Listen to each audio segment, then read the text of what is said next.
Yes, good morning, good afternoon, and good evening, wherever you are in the world. Welcome back to Football Heritage TV after what has been a very exciting, draining, exhausting, enjoyable 24 hours, whichever word you want to put in front of it. I'm joined today by a very battered and bruised Jose from Cocorel. Playing football's dangerous, as your face would suggest, Jose. How are you feeling now? No, I'm all right. Like I just said to you, I'm all stitched up for my battles on the pitch, all stitched up now, and yeah, just can't wait for the stitches to be taken out. I didn't play football last night. I dropped out, Shock. but I've put my name down for Friday. Love it. All right. Love it. Don't worry, boss. I'm only 20% fit, but you know what? I'll put the boots on and play. Love it. I'll put myself down for tomorrow. Love But it. no, happy to be here, Sav. Happy to be here today. Always. Well, listen, we were going to do the show the morning after you suffered your injury, but we pushed it to today, which is good, really, because of, well, one, your recovery, and two, Tottenham have won a cup semi-final first leg. What I will say before we get going, we will be joined by Nicholson, Barry Emerson, Goat, whatever his name is these days, shortly. So be prepared for a lot of Emerson Royal gloating. Even though Emerson Royal was subbed off when they were losing and then they went on to win the game. But Barry will not let you push that as the narrative. He'll be joining us in a bit. What I want to ask before we start, listen, first of all, good morning to each and every one of you. Hope you had a good night's sleep after that win. Please do smash the like button. Again, we're really getting slow and lazy over here on likes. What I'm going to ask for is, look, all YouTubers work very hard behind the scenes. All YouTubers work very hard. I promise you, we don't just press live and then that's it. We have to do all the way you see a morning chat with Savva, with the logo, getting guests on, taking time away from our families, honestly, and for not a lot of money. So please, what I would say is let's support all the YouTube channels.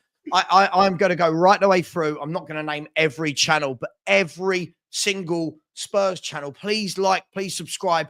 If you choose to then watch them is different, but show some love to the community. They're making content about your club. So please, with that in mind, Jose is currently sitting at 749 subscribers.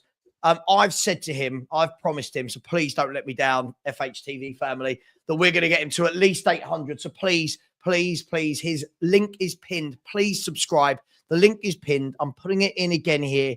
And please, let's get him firing up. He's a great content creator and a very nice person behind the scenes as well, which not everyone is. So, Jose, now I've given you the big build up. Happy Thursday. And after a very long time, it seems, we've won a game, but it was the big game that we won. And it's becoming a bit of a pattern, isn't it? We're struggling against the lower sides and we're picking off the Uniteds and the Cities and the Villas and the Liverpool. So how are you feeling today after last night's game?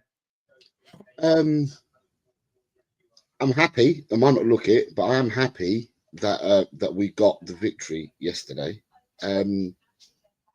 A few things for me. I mean, we did get the victory yesterday. It's been an awful particularly an awful 2 months.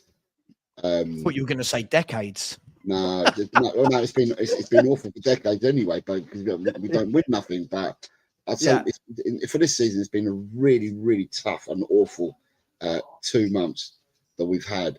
And the Man City victory, I've forgotten about the Man City victory. I've forgotten about the Southampton victory. That's how poor we've been results wise.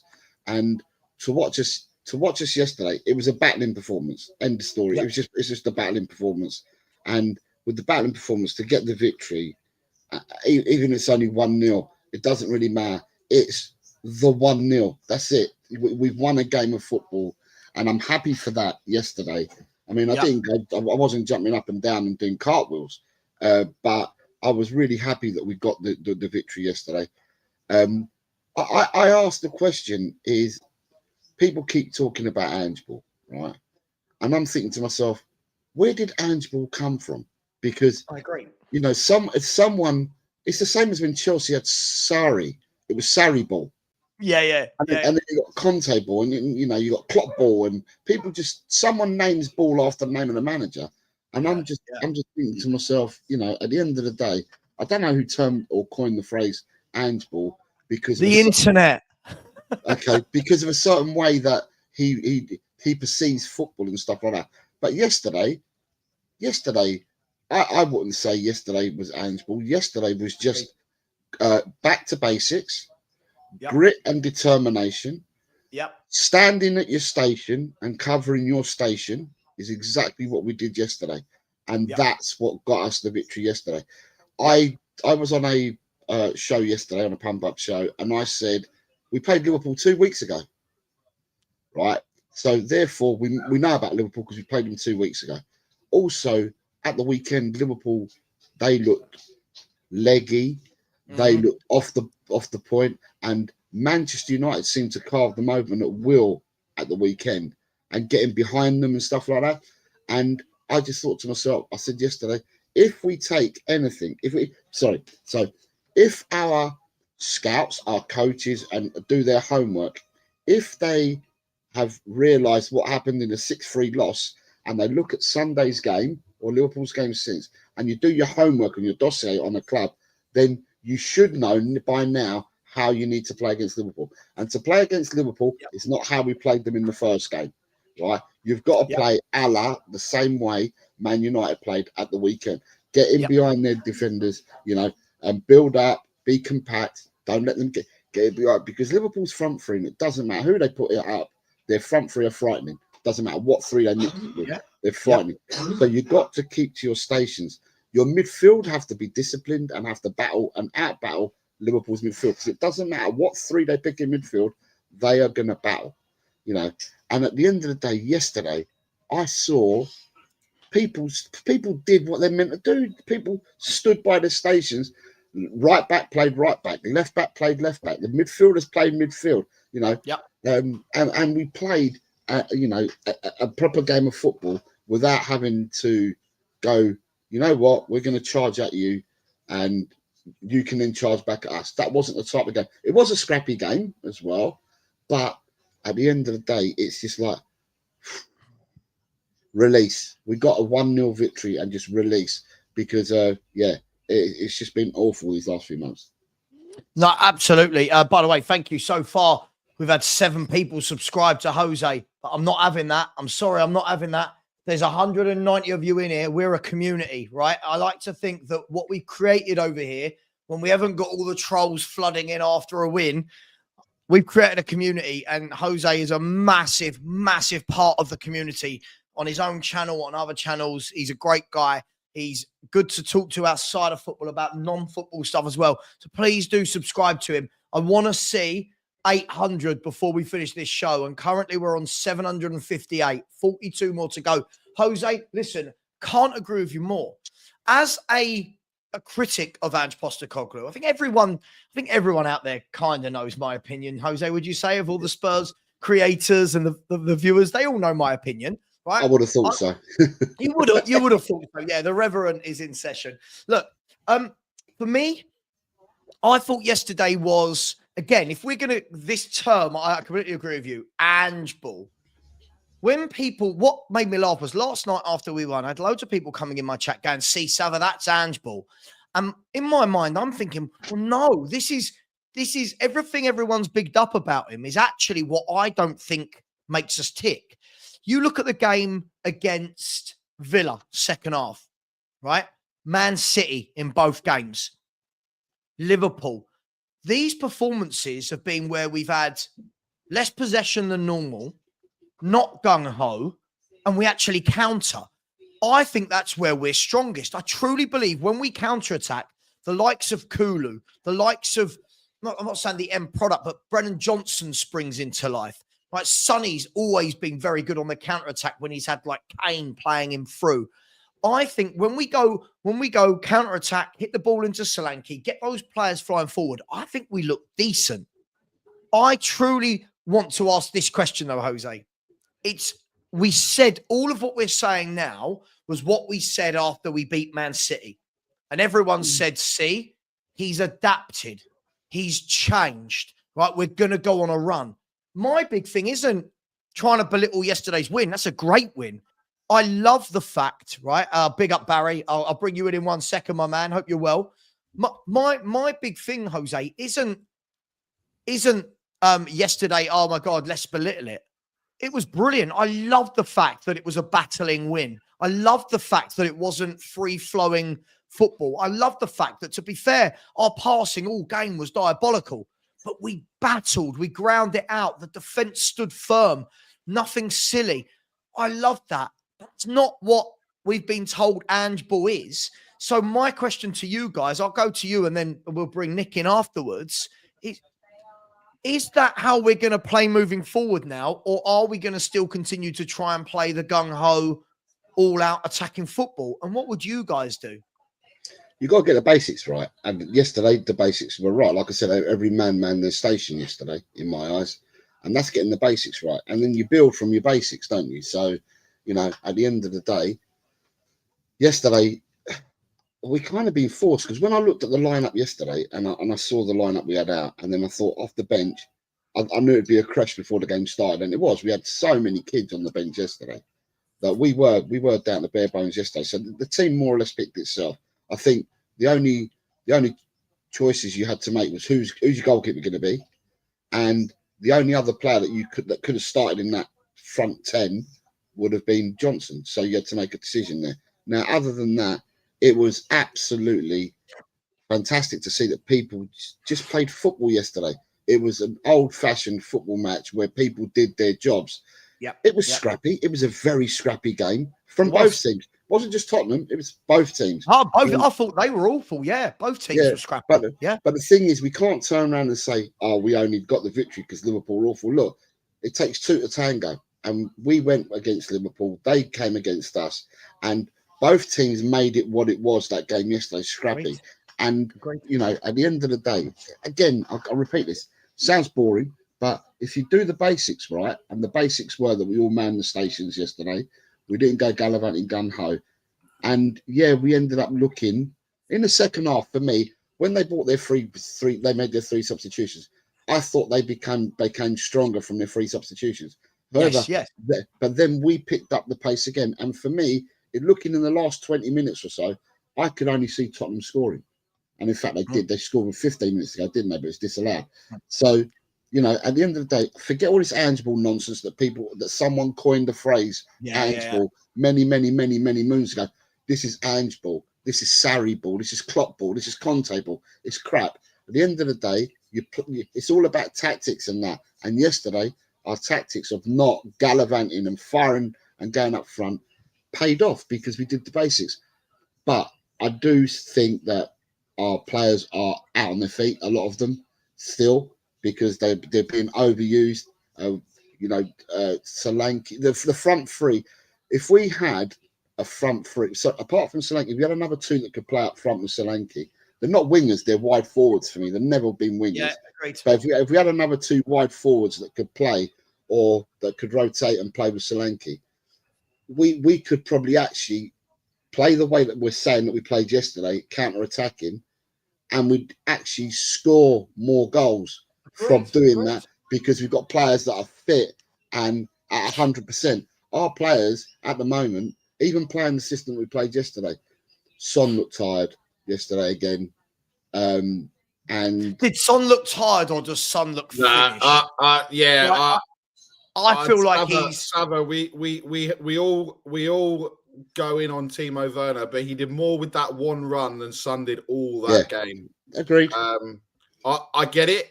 He's tired. Kulu's tired. Neither of them should play against Tamworth at the weekend. But I said it for weeks, and I got absolutely pelters. I think Son is finished. I'm sorry. He's why was what's his name on the bench, and the next Korean off the Squid Games, whatever the bloody production line, so that we've I just think for yesterday, jumping into what you're saying about Ange-Ball and everything else, Savva. Look, I thought we were absolutely fantastic yesterday, and I think there'll be some of those players that are out injured that will struggle to get back into this team if these players show that consistency and show the way that they can play. Bergvall made Maddison look absolutely stupid last night, and he has done. We thought he did that in pre-season, and then he didn't get a chance. So Maddison's got a big chance to come in. He's going to start at the weekend. Archie Gray. Hang on. Can I just want to. The interesting point about this is, if you remember, the last time that we played like last night was more against Man City, and James Maddison scored 2 goals, got an assist, and was man of the match. It's no coincidence that when we don't play gung-ho football, Barry, whoever plays in that number 10 role seems to have a good game and have a lot more of the football. Bergvall was good yesterday, but Maddison was very good when we played that way against Man City as well. So isn't it more to do with the tactics rather than anything else? Yeah, but I think if you look at Bergvall versus a Maddison, Maddison's an experienced player and Bergvall's not. So surely he should be.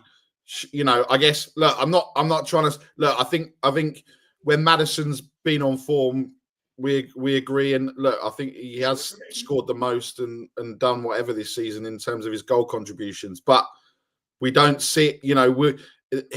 We see it in like 2 games where he'll have 3 or 4 goal contributions, whether that's goals, assists, whatever. But then he goes missing for 2 or 3 games. Do you know what I mean? The rest of the team. So the rest of the team, right? Yeah. I'm not. Look, I feel like he's a massive scapegoat for this football team, James Maddison. Well, he's a huge scapegoat. Emerson Royale was a massive scapegoat. Oh, no, hang on. How long have you lasted before you managed to talk about Emerson Royale? We'll talk about him later. But look, let's get back to the game, right? It goes to show. Do you remember there's a few weeks back and people are going, and this is how quickly our fan base changes. Honestly, our fan base changes its mind on style, tactics, and players' ability game to game. For example, and Jose, you're in one of the very few WhatsApp groups I'm in. You saw it this morning, right? Where it was all these people praising Radu Dragusin last night.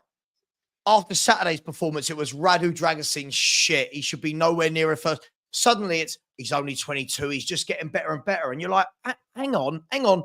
That was Saturday to Wednesday. Like, this is what we do. Now, the reason I bring that up, Nick, is we've gone from half the fan base going, I'd rather lose 6-3 than win a 1-0. It's entertaining, to really glad we battled and scraped and kept a clean sheet last night against Liverpool. Give me that yesterday over the 6-3 demolition any day of the week. What say you? Yeah, look, I think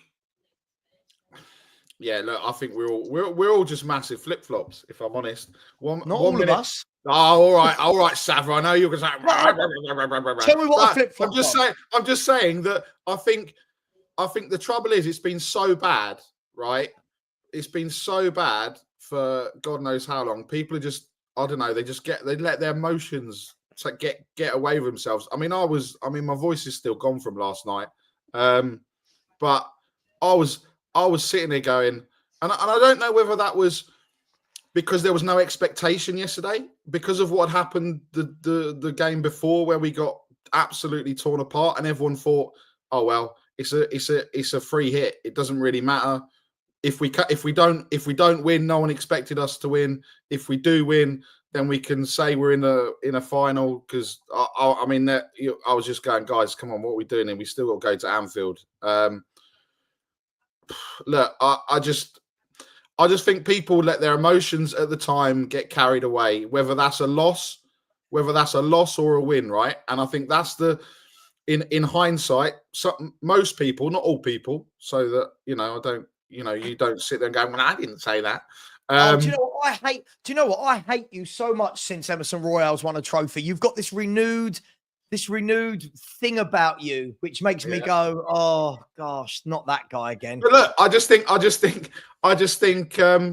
yeah. Look, at the time, I think what some people, not most people or all people, what some people need to do, they just need to take a step back, sleep on it, wait until the morning, maybe watch the game back before they unleash either way, right? And that's on a good or the bad, because then you know what they'll be like. They'll be like, well, you said, I've got receipts, you're in the mud, all of this like childish behavior. Do you know what I mean? So I'll tell you what, this mud thing, do you know what makes me laugh? Look, Jose, do you know what it cracks me up, right?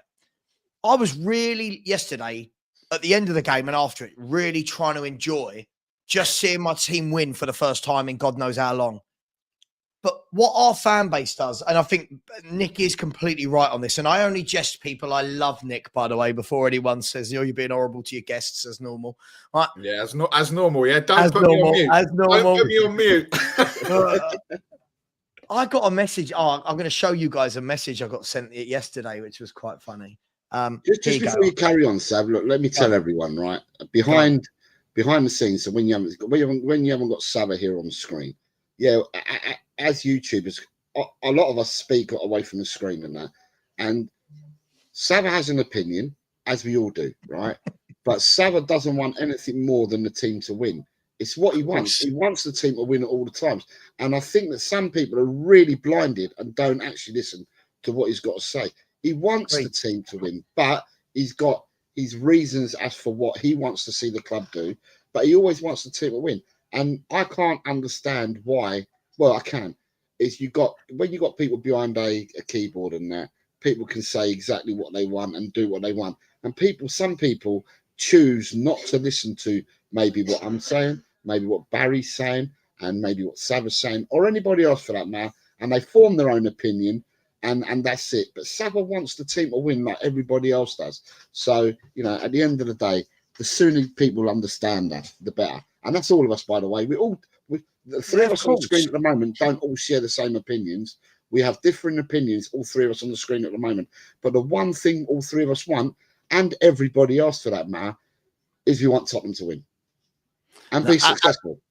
Absolutely. Look, I'll tell you what, just quickly before I move on, the funny thing that I've seen in the last few years that keeps happening in our fan base, and this is a new thing in football, right, is, well, you don't like Ange. That means if Spurs get to the final, I don't want you anywhere near it celebrating. Now, I love that this is coming from people on the internet behind a keyboard with no name or picture, when some of us were standing on the terraces at White Hart Lane in the 1980s. Do you know what I mean? Like, this cracks me up. When I was first going I was first taken when I was 2. Obviously, I don't really remember it.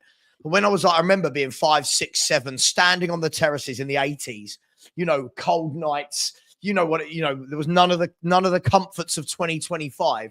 And I got fans in chats going, well, if we win a trophy, you can't celebrate.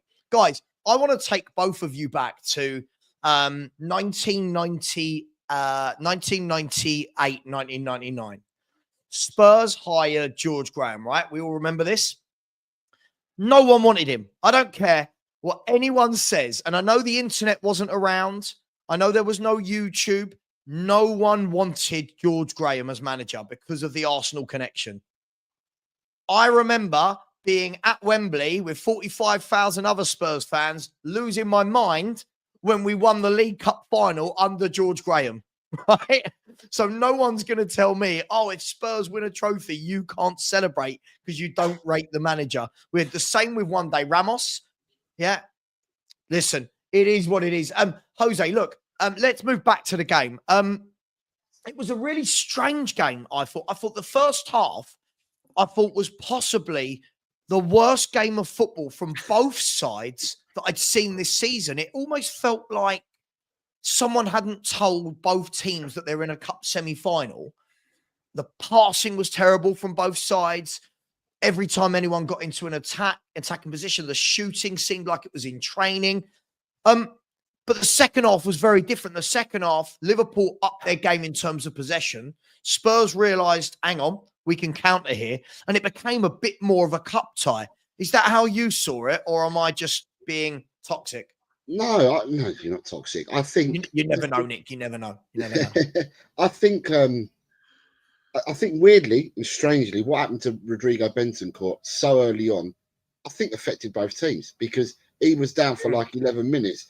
And I think it affected both teams because of the way that he went down. Obviously, throughout everyone's minds, every individual's different, but throughout their minds, everyone's like, "Oh my God, did you see what happened there? Did you see he's not moving and stuff like that?" And I saw the Liverpool players coming over to the touchline as a group, and that you could see. I mean, there's people out there who could probably lip read, but they were talking about what had just happened to Bentancur. And I think the Tottenham players were a bit the same as well. So I think, and the stadium as well, when Bentancur went down, I think the stadium also as well went into a lull as well. And I don't think it picked up. I mean, watching it on telly, you could hear a pin drop in the stadium in the first half. It seemed to be affected everybody. And I don't know. I don't know. I might be completely wrong here, but it's as if like at half time, people were then told, "No, he's all right. He's talking. He's sitting up. Blah blah blah." And then you came out, and it was a totally different second half. It was chalk and cheese. Yeah, it was completely chalk and cheese. I hated it. Honestly, I was sitting here in the watch along. And by the way, before everyone says anyone who watched me, I wasn't saying Spurs are terrible. I was saying I've never seen such a bad game. Even like Mo Salah. I mean, if someone had said to you in the first half, actually for the 90 minutes, said this is one of the most informed players in world football, you wouldn't have believed them, would you, Jose? You would not have believed them. He was dreadful. Right, but the thing is, we're going to talk about the players afterwards, so I'm not going to say too much about that at the moment.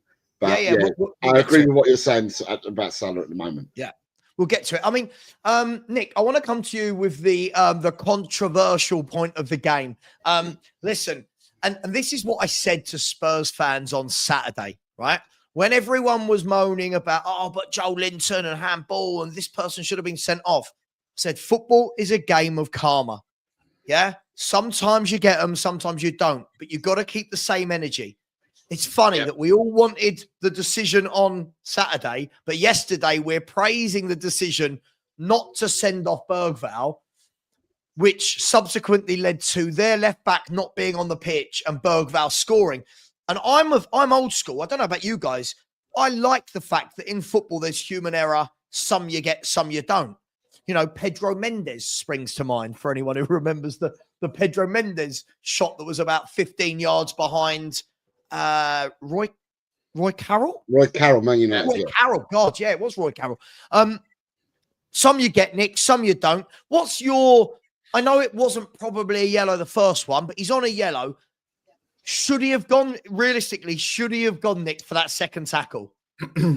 So I've found something which makes it confusing, let's just say. First of all, Liverpool fans, you can stop moaning because Jota kicked Skip in the head, should have been sent off, and went and scored the winner. When I was actually at Anfield, we were 3-0 down. We were getting absolutely played off the park. Richarlison scored the equaliser, and then Jota did that.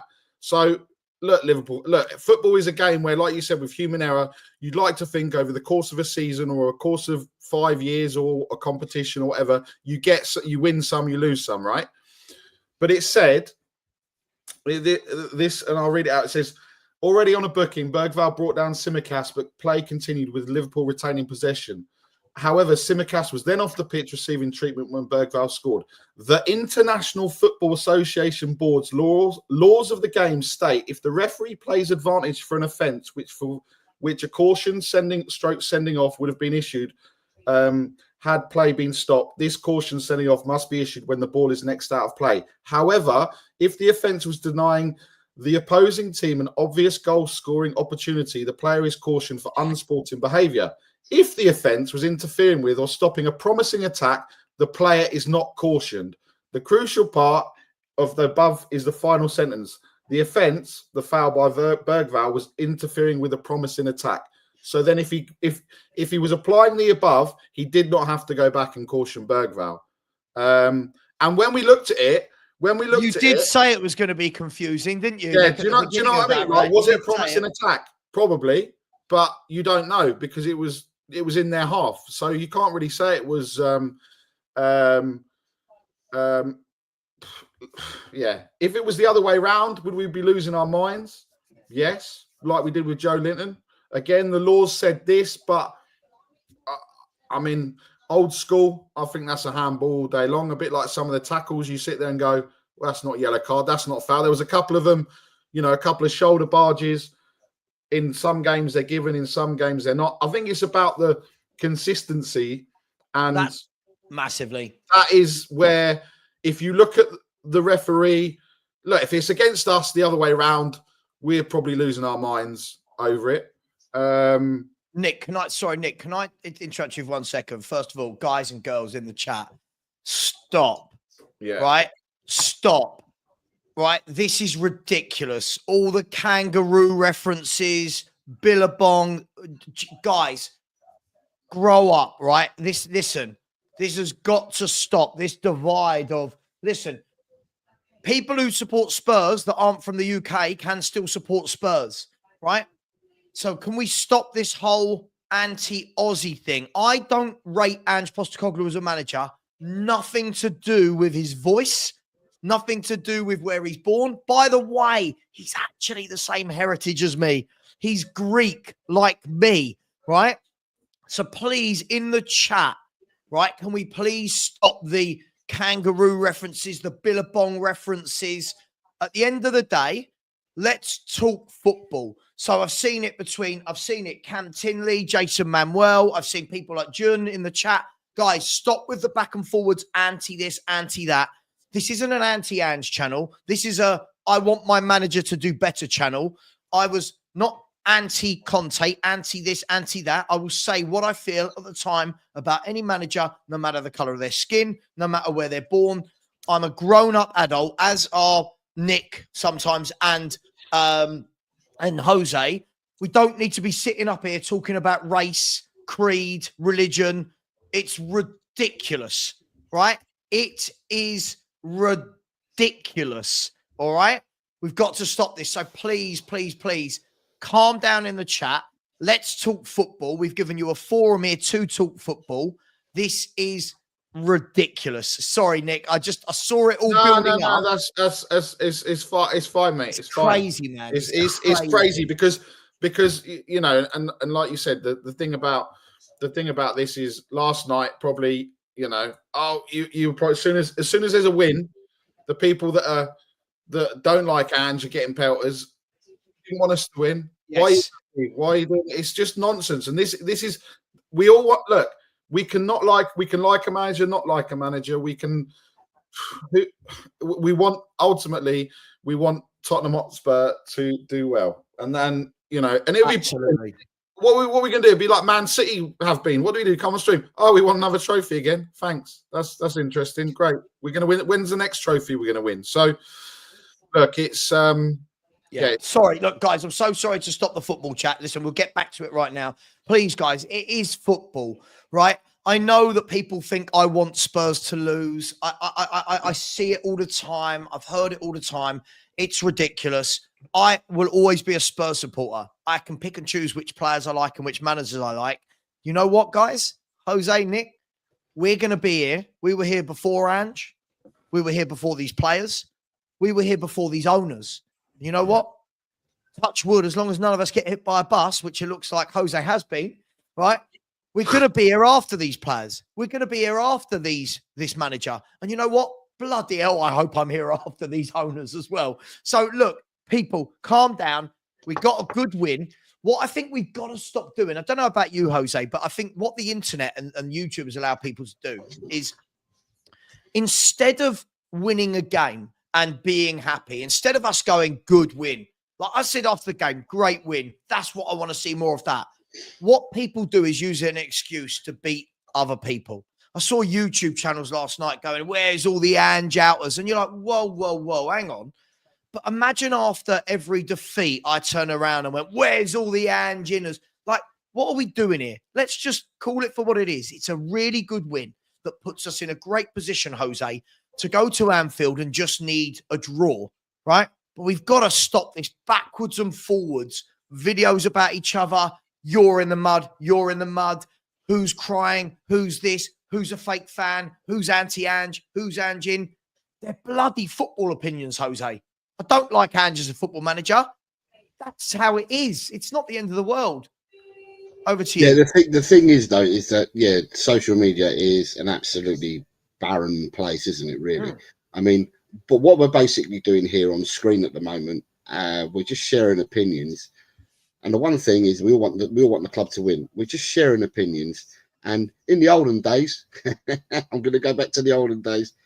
We would be having the discussions that we're having at the moment. We'd be having in the pub after the game or before the game, right? Yes. And other people in the pub would either join in your conversation. You might not know them, but they're overhearing what you're talking about, the chat that you're having. They come in, they pile in, they say what they want to say, and in the end, it ends up being discussion in the pub over a drink, or maybe over a sandwich or something in the pub, depending what your religion is. And we're just doing that. It's just that with social media now, we've got the ability to do this on YouTube and reach out to a lot of people. But it's the same thing. It's the same principle applies. It's just opinions. Now, at the end of the day, if you didn't fancy a manager, or you didn't fancy a player, or you didn't fancy a tactic, or you didn't fancy a decision, no one said that you weren't a real supporter. Right. In the pub. No one said that at all. Right. But yet here on screen or in social media, as I said, it's a barren place to be, because if you have an opinion, you're murdered for it. And if you have an opinion, someone will clip it and say, yeah, but you said X. And at the end of the day, every conversation that we have, whether it's the three of us on the screen or any other channel for that matter, any conversation we have has to have context around it. You're probably talking about the actual game itself, and things change. And for us at Tottenham, it changes all the time, because we're like that at the moment. And we have been for years and years. We're a yo-yo. Yeah. We win some, we lose some, we draw some. We're not consistent, right? And if we were consistent, then we wouldn't have these conversations that we're having now. So at the end of the day, people, as I said earlier on the show, behind the scenes, we all speak to each other and that, and all three people on the screens want Tottenham to win. We all have different opinions, but the one thing we want Tottenham to do well. And as it's been said, we wanted Tottenham to do well before the owners came. We wanted Tottenham to do well before the managers that we've had have come, and before any players put our shirts on. We've always wanted the club to do well. Absolutely. And we still want the club to do well. So, at the end of the day, if you don't like the opinions, and I'm going to be brutal here, right? If you don't like the opinions that some of us have, and you don't fancy our opinions, then don't let it affect you. Just don't tune in. Don't watch, because then if it affects you so much, then don't watch.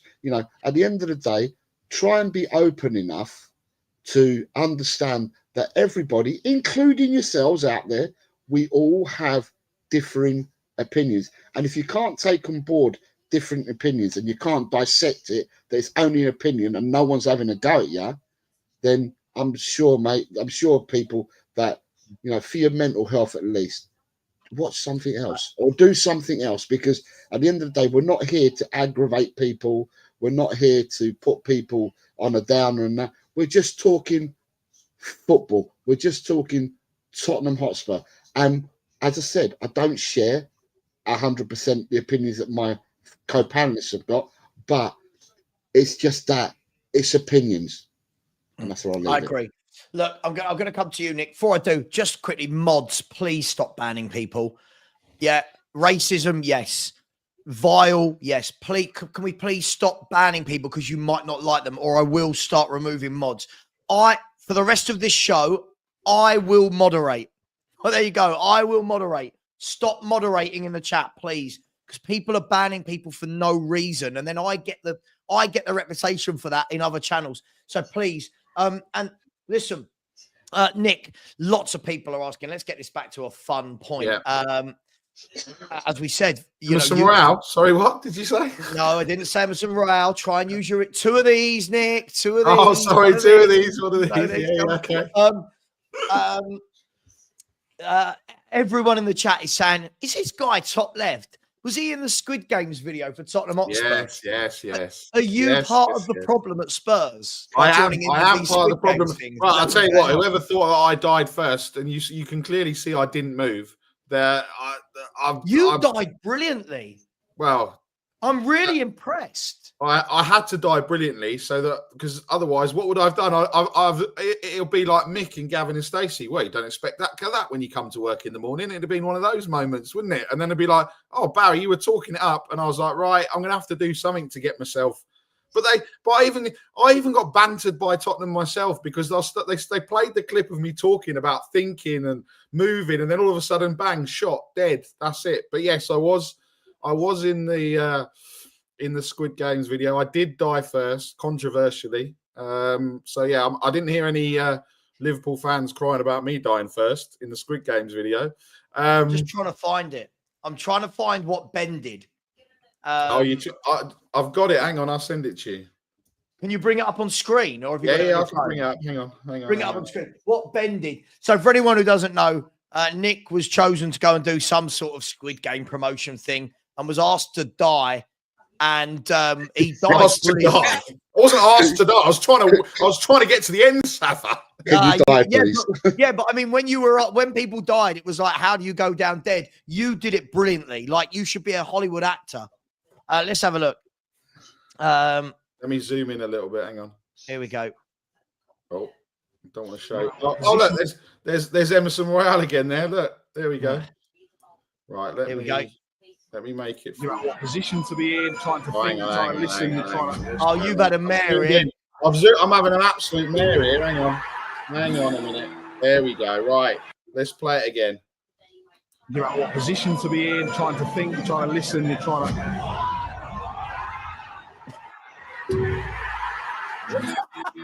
Boom. It's just the way you went. You see it, right? That obviously there's Will Lancashire, Archie Gray, and Alfie Whiteman there, and I was like, do you know what? I'm just going to be shameless. I mean, I did think I could have grabbed one of them to pull me down, and I thought I'm probably going to get kicked out by security if I touch the players. Do you know what I mean? They might get a bit offended by me. So yeah. So you did want to go down honourably. You wanted to take people with you. Is that what you're saying? Yeah, 100%. It was like, but do you know what? Every time I hear that freaking doll talk now, I suddenly get like a shudder. It's actually right when you're there and you think, oh, you've watched it, and for those of you who've watched Squid Games, you know what happens with red light, green light. But actually, you do get a bit nervous, and then when you're stopping, and I mean, we practice it about 2 or 3 times before that. You wouldn't have thought that by me getting called out straight away.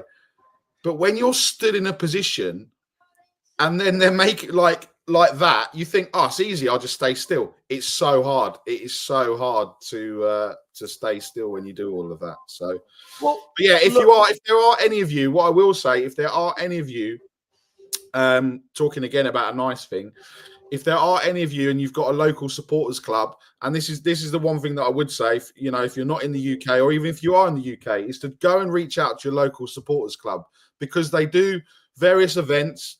I've been lucky enough. I've been over to Amsterdam and met the guys at Amsterdam Spurs.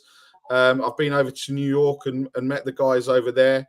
And they're the supporters clubs that I've been abroad. They have been amazing. And I would, if any of you go on holiday and you know there's a game on, try and reach out, find out where it is, go and have a chat with them, because they're probably, do you know what? If we're talking about something like positive again, they're probably more passionate than some of the fans that are stood in that stadium, if I'm honest, sometimes. So go and enjoy it, go and join up, and they do various things, and you can get to do things that, like that, and be part of the problem like me.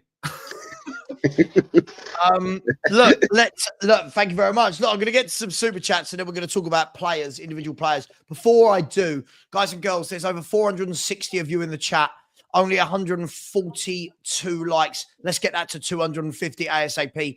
And today's mission is we're getting Jose Eltel Cockerell to a minimum of 800 subscribers. He's currently, we've managed to get 20 today. We are 31 away from getting Jose to 800. Please help support all the Spurs channels. The link for Jose is pinned. I've not even pinned my own channel. I'm pinning his channel. Please subscribe to his channel. Smash the like button as well on this show. Super chats from one person I really like and one I don't. Bella, big up to you. You're the person I like, Bella. Said, just an idea in regards to your next watch along. Sorry. No idea why I completely muffled, those words. Just an idea in regards to your next watch along. Is it an option to do it on Big Up? Don't even say anything. Don't even mention it. Or even make your next one members only to keep silly people out. Bella, it is, but this is the difficulty. When I do it on YouTube, the numbers are huge, right? The numbers are huge when I do a watch along on YouTube. I enjoy the whole watch along apart from 3 moments in a watch along. One, the moment Spurs go 1-0 up in a game, everyone starts going, "You're in the mud, we're amazing, Ange's great, you're a dickhead." The second moment is the moment we've won, right? This is horrible to say as a fan. The moment we've won, rather than being able to go, "How good was that win, guys?" It's, "You're in the mud, you're this, you're that, you're an idiot, you've been wrong." And the third moment is when everyone starts attacking each other about nationality, like we've just seen there. So look, by the way, there is some really cool stuff coming on Big Up soon. Ford Monday Night Football like function. So wait on that. I actually had a call with the owner yesterday. So keep a lookout for that. But Bella, thank you very much. And I appreciate you looking out for me. I really do. Here's the person I don't like, Phil P. Phil P, who I love. I said, "Savva, Starsky called. He wants his Cardi back." I happen to think that I look like a knitwear model at the moment. That's how I feel I look. You guys in the chat can tell me what I look like. Have free reign to mock me. Thank you, Phil P. And, it's better, Savva, it's better than you saying, "Oh, I need a haircut" or "I need a shave." That's what you used to do. I do need a haircut and a shave, if I'm honest. No, I need a haircut. Right? Oh, yeah, you don't need a haircut. I had to, but that used to be your first thing. It used to be, "All right, morning, guys. Sorry, I haven't had a haircut or a shave. I apologise to you. I'm sat here in my pants and with my cardigan on." So I have got nothing on from the waist down. You are right. I'm sitting here wearing nothing on the bottom half. Big up, Phil P. Thank you very much. And big up, Strasbourg Steve, has said, "Congrats on the win last night. Maybe I'll be right about Kinski," and we're going to get to the players in a minute, Steve. Steve, maybe, just maybe, we'll see Spurs and one of your 10 teams you support, Newcastle, in the final. Big up to you, mate. You boys were fantastic against Arsenal. Two big semi-finals to come, and both for me are really well poised, because Newcastle now, do they come out? Do they sit back for the 90 minutes? Will Arsenal have Saka back? All of these different things. And then Tottenham, what do Liverpool do? Are they going to go full strength? Will Van der Ven and Romero be back? Will you put them both back in at the same time? Will we defend? Do we try and get a second and close the tie? So listen, big up to you, Steve. Really appreciate that. And thank you to everybody who has liked. We are now, oh, that's actually really shit. Only 5 people have liked. Come on, guys. We need to get that to 250. And Jose is now on 770. 30 to go. People, please show some love. Let's look at the players from yesterday, guys. Let's look at the players. Let's start with the debutant. Before the game, as always, there was lots to divide as to, does the young lad get chucked straight in? Does he not? People saying it's harsh dropping Austin, but I don't really see it as dropping Austin when he's only had 1 game in like 25 years or whatever it is that he's been at this club. Kinski, Jose, let me start with you. 21, arrived at the club officially, I think, Monday or whatever it was, Sunday, whatever it was. Comes in. What did you make of him? I was one of those at the start, before the lineups were released. I said it was going to be a major, major call, because you might have had Forster in contention after his illness. You've got Brandon, who played at the weekend, and then you've got this new keeper that's come along that he's only had a couple of training sessions. And it was going to be a big call either way, whoever you stuck in goal. And obviously he went for the new boy. He came in yesterday. It's only 1 game, so I can only talk about yesterday. But he adds a different dimension in the sense that he's comfortable with the ball at his feet, both left and right. It's not just one. He plays like there are some other keepers. I won't mention their names because then I'll be told you're rating him as highly as blah, blah. But there are some other keepers out there that play the same type of football that this goalkeeper does with his feet. and uses both. So, you know, it will add a different dimension to our game. Did I feel as jittery as what I do with Forster with him yesterday? No, I didn't feel as jittery. Do I feel as jittery as what I do sometimes with Vicario? No, I didn't yesterday. I actually thought the last two games, both Brandon Austin at the weekend and Kinski, with their goalkeeping, possibly look better than the goalkeepers that we've had for the rest of this season, the other two keepers we've had for the rest of this season in the two games that I've seen. Yeah, it remains to be seen. Hopefully this boy is here to stay, and hopefully we don't have a number 2 now. Hopefully this chap that's come in is there to challenge Vicario, not just when Vicario comes back, do you know what, mate, you're back in the side straight away. We didn't want that. What you want, but all around the pitch is you want people that come in that challenge for positions. You have to make decisions. Who do I pick? Who's going to play in goal for me?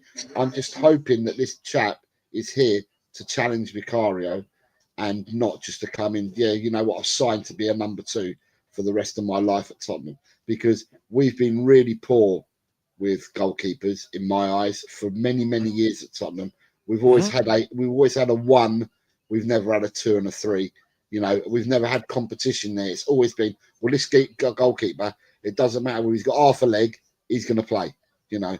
So, yeah, it was good to see him play yesterday. It was an encouraging start from him. Long may it continue. If he plays like he did yesterday and he grows, not in height, but grows in confidence and that, then it only can be good for the team. Look, I don't disagree with anything you've said there. I mean, Nick, to move that point along, I mean, we're talking now about challenging Vicario. Look, obviously, it's one game, and you know me, I'm very down to earth with these sort of things. Is there a world in which he continues playing in goal until Vicario's fit again and keeps the number 1 shirt? Because for me, Nick, I've said it all along, I like Vicario. He's okay. I don't think he's this top-class keeper that is definitely you know, it's not like you're going into Liverpool as Kelleher and trying to oust Alisson. It's not like you're trying to oust Peter Schmeichel from back in the day or Peter Cech. I think that this is a good dynamic for Spurs, and he could potentially be the number 1. Not. I know it's one game. What do you think? Yeah, look, I think, yeah, look, what Josie said was 100% true. I think out of all the keepers that we've seen this season, what you get with Vicario is you get those incredible, you know, shot stoppers, the saves that he pulls off. But I think Kinski, you know, one game, you know, we saw, you know, he made some vital saves. I think he grew into the game. But just with his ball at his feet, he looked a lot more composed than Vicario did. You know, if you saw Vicario pulling a Cruyff turn, he'd have probably lost the ball and they'd have scored, right? Or we saw what happened with Forster when he against Man United. So, yeah, well, it all depends, right? We obviously bought him. There were a lot of, from what I was told yesterday, we went for him.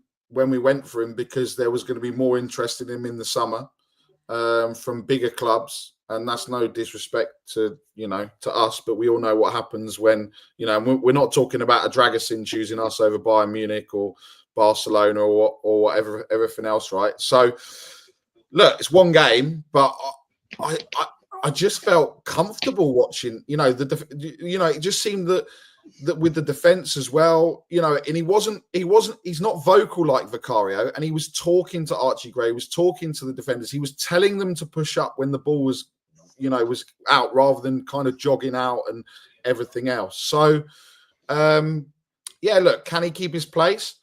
We'll have to see what happens. If he, I mean, 100%, I don't think Fraser Forster should ever start a game for Tottenham Hotspur now, because Austin showed that he can come in and deputise, and Kinski's obviously going to be ahead of that.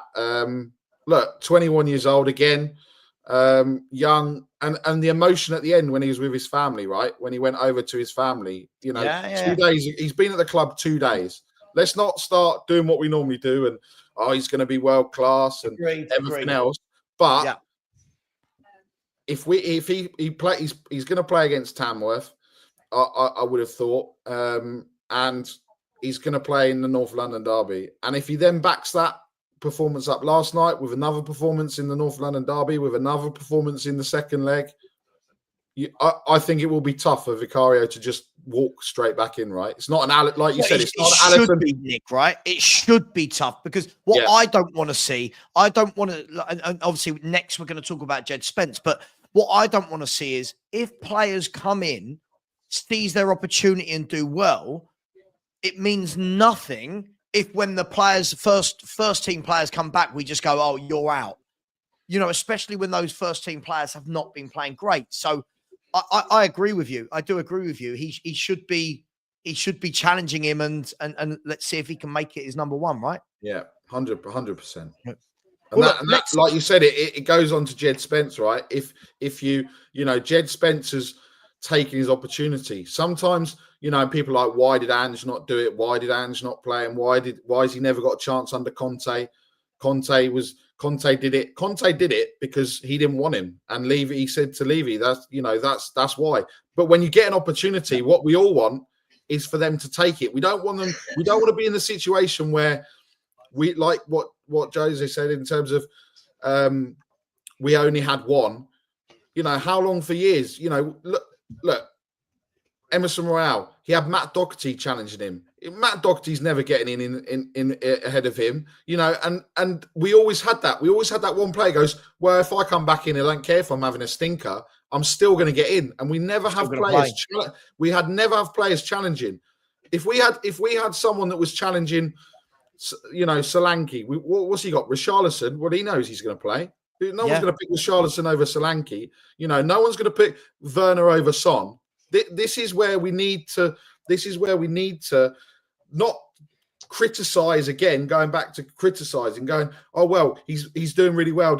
Right. So when Udogi's back, when Romero's back, when Van der Ven's back, and Porro's had a bit of a rest, what is the best four defenders? Because at the moment, you could argue that Archie Gray, and I'm saying argue, I'm not going unless he's world class. Archie Gray and Jed Spence deserve to be starting over Porro and Romero probably, so this is what we want, right? We don't want it to be oh, Romero comes straight back in, has a stinker for 5 games, and oh my god, why are these players not getting a chance? We want them all to be pushing and going, mate, you've been injured, you're having a stinker, I'm stepping up in training and I'm stepping up in the games that I'm having, and you're not going to get this place back, I'm going to make it mine.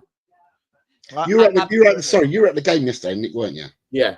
Right. So, sorry, can I just, with the goalkeeper yesterday, from what I saw on TV, you're at the game, you can see a lot more than what I can from TV. There was a calmness about the defenders yesterday, and it seemed to me that the goalkeeper was talking to the defenders, and there seemed to be a calmness. How much help does it give your defenders or your team knowing that when a ball's coming in, that goalkeeper yesterday came out, caught the ball. He came out and he commanded his box. He commanded his 6-yard area from corners. He commanded absolutely everything. That must instill confidence in not only your defenders, but in your team that your goalkeeper is going to do that.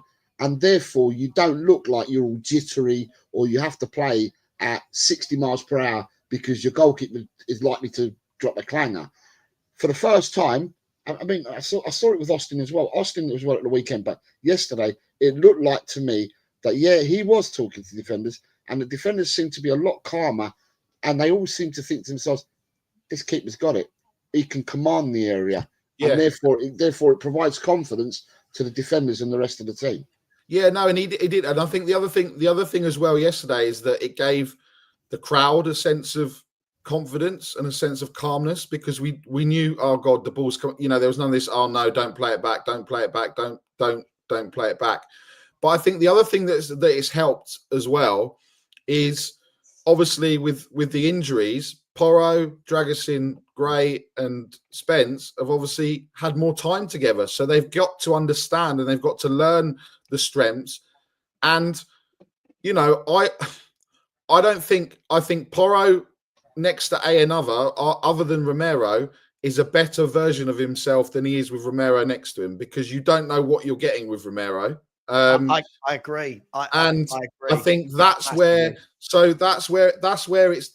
grown. Porro has more of a license, whereas Porro's looking around him going, well, where's Romero? He's either there, he's either in midfield, he's either trying to be the number 9, he's either just smashing people just for fun.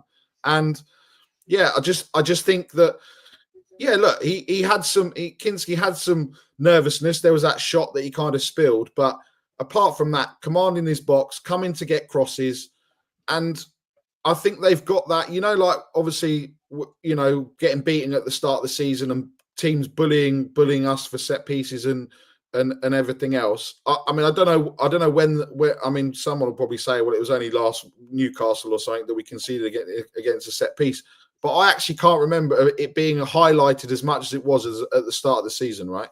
So they're obviously doing something right. But you're right, the calmness, and look, they're young players, and I think this is what we need to do as well. The young players, they're playing well because they don't have any fear. But let's not start doing, oh, he's better than Edison, he's better than Cafu and all of that. Do you know what I mean? Because that's what we do like to do as Spurs fans. Not all of us, granted. Nick, I think this is the big thing for me. I think, you know, I think where a lot of people get frustrated with me is what I don't do is see a player have a good game and suddenly label them this, that, the other, better than this person, better than that. You know, I'm seeing posts go round today on the internet, like, you know, Bergvall with a Steven Gerrard-like performance. You know, when you're like, let's stop doing this. Why don't we just say, right, and let's be brutally honest, guys. Let's say last night was a very good win against a good team. We can talk all day long about the standard of the game. What did Liverpool do? Who missed this chance? We won the game.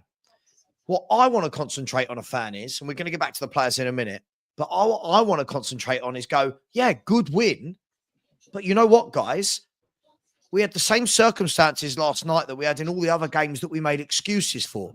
So what we've got to do is find a way to make last night a little bit more regular. You can't lose. You can't draw to Wolves, lose to Newcastle, lose to Bournemouth, lose to Chelsea, draw with Fulham, draw with Roma. Right? You can't do all of these things and say it's Daniel Levy. The players aren't good enough. It's not Ange. Then you win a game like last night and it's, stick with Ange. It's amazing. I think for the sake of everybody, Ange in, Ange out, Ange don't care, Levy in, Levy out, don't care. What we need as a fan base, surely, we need some consistency. And I know people will mock me for using that word, but we did this after Man City. We had a great win and everyone lost their mind, started telling everybody else how great it is, the project, the process. Then we didn't win another game for about 5 games.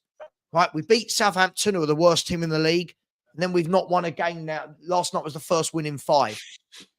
Let's not go and lose to Tamworth. Right, but we'll beat Tamworth. But the point is, it's when you go to Arsenal and then Everton, what we can't do is say we've beaten Liverpool, then drop and not win either against Arsenal or Everton. Because for people to start talking about buzzwords like project and process and give it time, and this is what he's building, and this is what Ange Ball is, it can't be a win every 5 games. It can't be. It's got to be, right, now back that up. And I'm not talking about Tamworth, Jose, before anyone says anything. You know, we're going to beat Tamworth. We've got to say, right, we've beaten Liverpool. God, we've gone to the Emirates and got a draw or a win. Hang on, we've then followed that up with a win against a really poor Everton team away. Right, so now suddenly you've got a first leg advantage in the cup and you've taken 6 points in the Premier League from 2 away games. Now you say, build on that. But what we've been doing all season is we win a game like this. We saw this with Man City. Everyone going, where's the haters? We saw it with Villa. Where's the haters? Southampton, they're clearly playing for him. It's great. No winning 5. Now with Liverpool, all I want to see, I can't make this any clearer, is consistency. And when I see that, as a fan, what I'll turn around and do is go, you know what? I was wrong about this manager. You know what? Look at what he's got them playing. Look how difficult he's made us to beat. He's adapted. He's rotating. But what we can't do is keep having these one-off wins and then saying everything's great, everything's rosy. We've got to stop showing that we are a one-off team. listen, people might feel differently to me. I see someone in the chat said, I'm backpedaling. I haven't backpedaled anything. Nothing has changed for me. Nothing has changed for me. I've said that for a year and a half until we get consistency. Jose, I want to move to you. Jed Spence, I thought was my man of the match. I thought he was brilliant for 90 minutes. And I'm going to say it, I've not seen Udogie put in a performance like that for a very long time. I'm going back to last season. It begs the question, why has he been so reluctant to use Spence either at right back or left back when everyone's saying he's overplaying Porro and Udogie, they've got injured because they're being used too much? Why has he been so reluctant to give Spence that shot? In the world that we live in at the moment, this social media malarkey, which is a barren land, like I keep saying, right? If I take this back to, you hear all these stories about Jed Spence. You hear the stories about when he signed with Tottenham and what he did when he came to Tottenham. There's stories that he was a bad egg in the dressing room. Yeah. You know, he fancied himself, and there's no, you know, you can fancy yourself, but he fancies himself big time. He was trying to pick his own lockers and stuff like that, saying where he should be, what his stature is at the club. Then I hear the stories from the Leeds fan base that I've grown to know, and they say that, you know, he was a really bad egg at Leeds when he was on loan there. I think the making of Jed Spence, a lot of baggage was with Jed Spence, and I think the making of Jed Spence was his loan to Lille and then to Genoa, where he's had to go away from the comforts of being here. He's had to go away. He's gone away from the comforts of having his baggage handlers with him, and he's gone and had to learn and to play football and to become a first-team player again.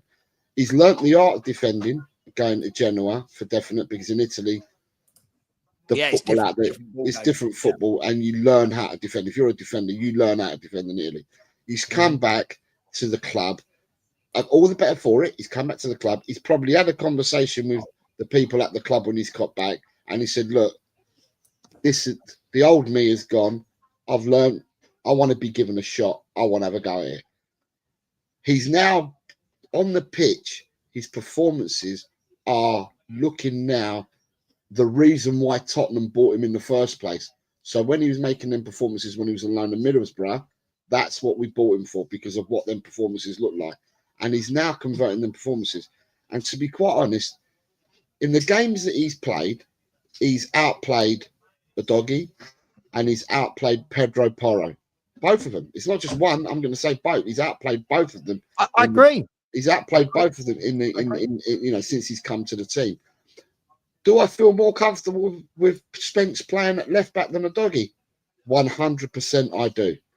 Do I feel him more comfortable playing at right back than Porro? If I look at the whole grand scheme of things, 100% I do.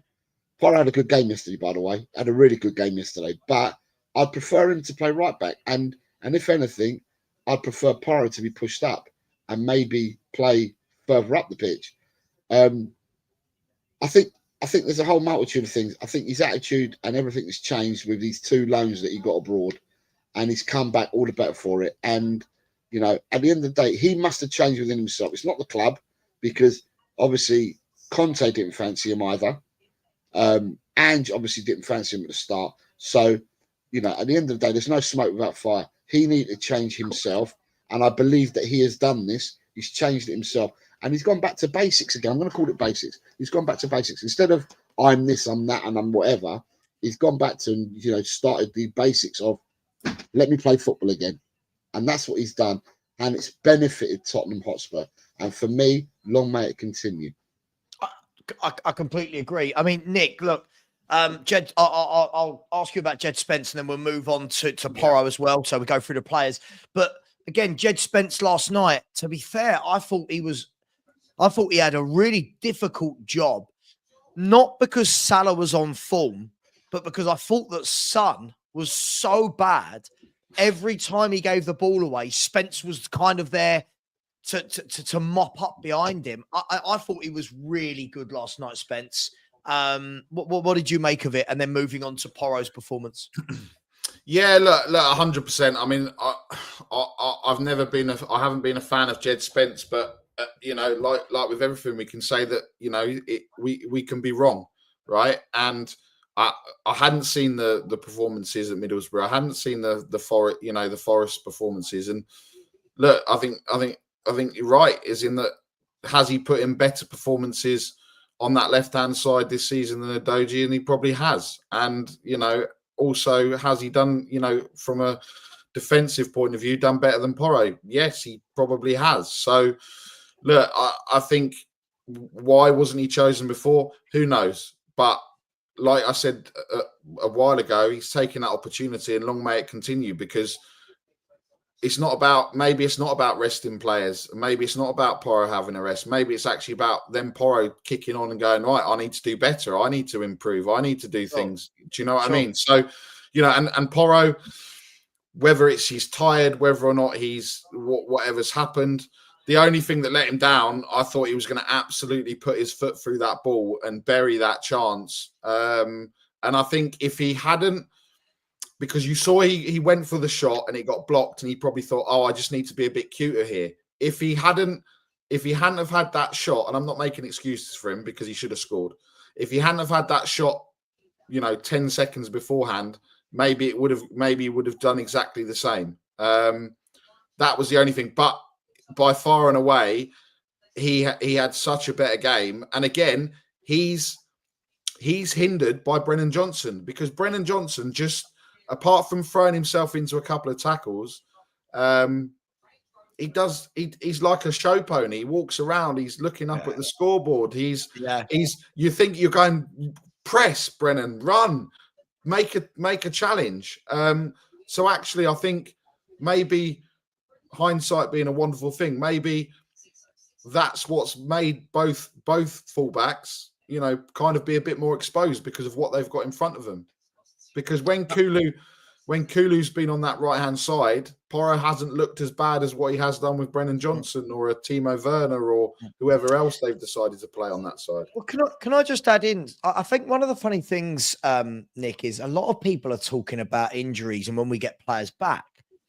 I'm going to say this. During this, listen, we've had a really difficult spell. And by the way, in the last 12 games of football we've had 2 cup wins, 1 league win, which was against Southampton, 4 draws and 5 defeats. During that time, I don't know if you guys agree with me, I think the better players have been the fringe players. I think we keep talking about, oh, we're missing so-and-so and so-and-so's missing. But for me, it's not the first team regulars that are still fit and playing that have actually stepped up. I think it's been the likes of Archie Gray, like we saw from Bergvall last night, like we've seen from Jed Spence, or Forster when he was doing well, or Austin, or do you know what I mean? I think we keep doing this, but I think what this shows is some of our squad players, for me, are better than they're given credit for. But Ange never used them. He didn't, Jose. He never used them. He never at the beginning of the season said, you know what, we got 3 games this week. I tell you what, Udogie, you played at the weekend, midweek, I'm going to rest you and I'm going to put Jed Spence there or Reggie there or whatever. He never did that. So when we're talking about overplaying players, for me, I think some of that has to go on to Ange. Yes, we can talk about squad depth, but we've got to give some credit to the players that come in. I think they're the ones that are making us better at the moment, rather than the Sons and the Werners and the Johnsons and the Kulus. Kulu gets praised no matter what happens. I don't think he's been good for quite a while, if we're going to be honest. I think he's been, whether he's tired or what. But does that make sense, Jose? I feel like, we keep going down this route of always blaming injuries. That's what a squad is for. Yeah, the squad. I'm not gonna hide. The squad's thin, but we all said that since the summer, the squad has been thin. 3 or 4 players light comfortably. 3 or 4 players light. I mean, at the end of the day, we don't know what happens on the training pitch. We don't know what their levels are like, so to speak. But I have scratched my head at times, thinking to myself, well, he looks burnt out. He does. Why doesn't X get a chance? To come in and give the player a rest. I mean. And at the end of the day, as I said, I'm not on the training pitch, and I ain't part of it, so I don't know what the levels of the players are at. So some of the players have come in. I mean, we've got players playing in positions that they're not their natural positions.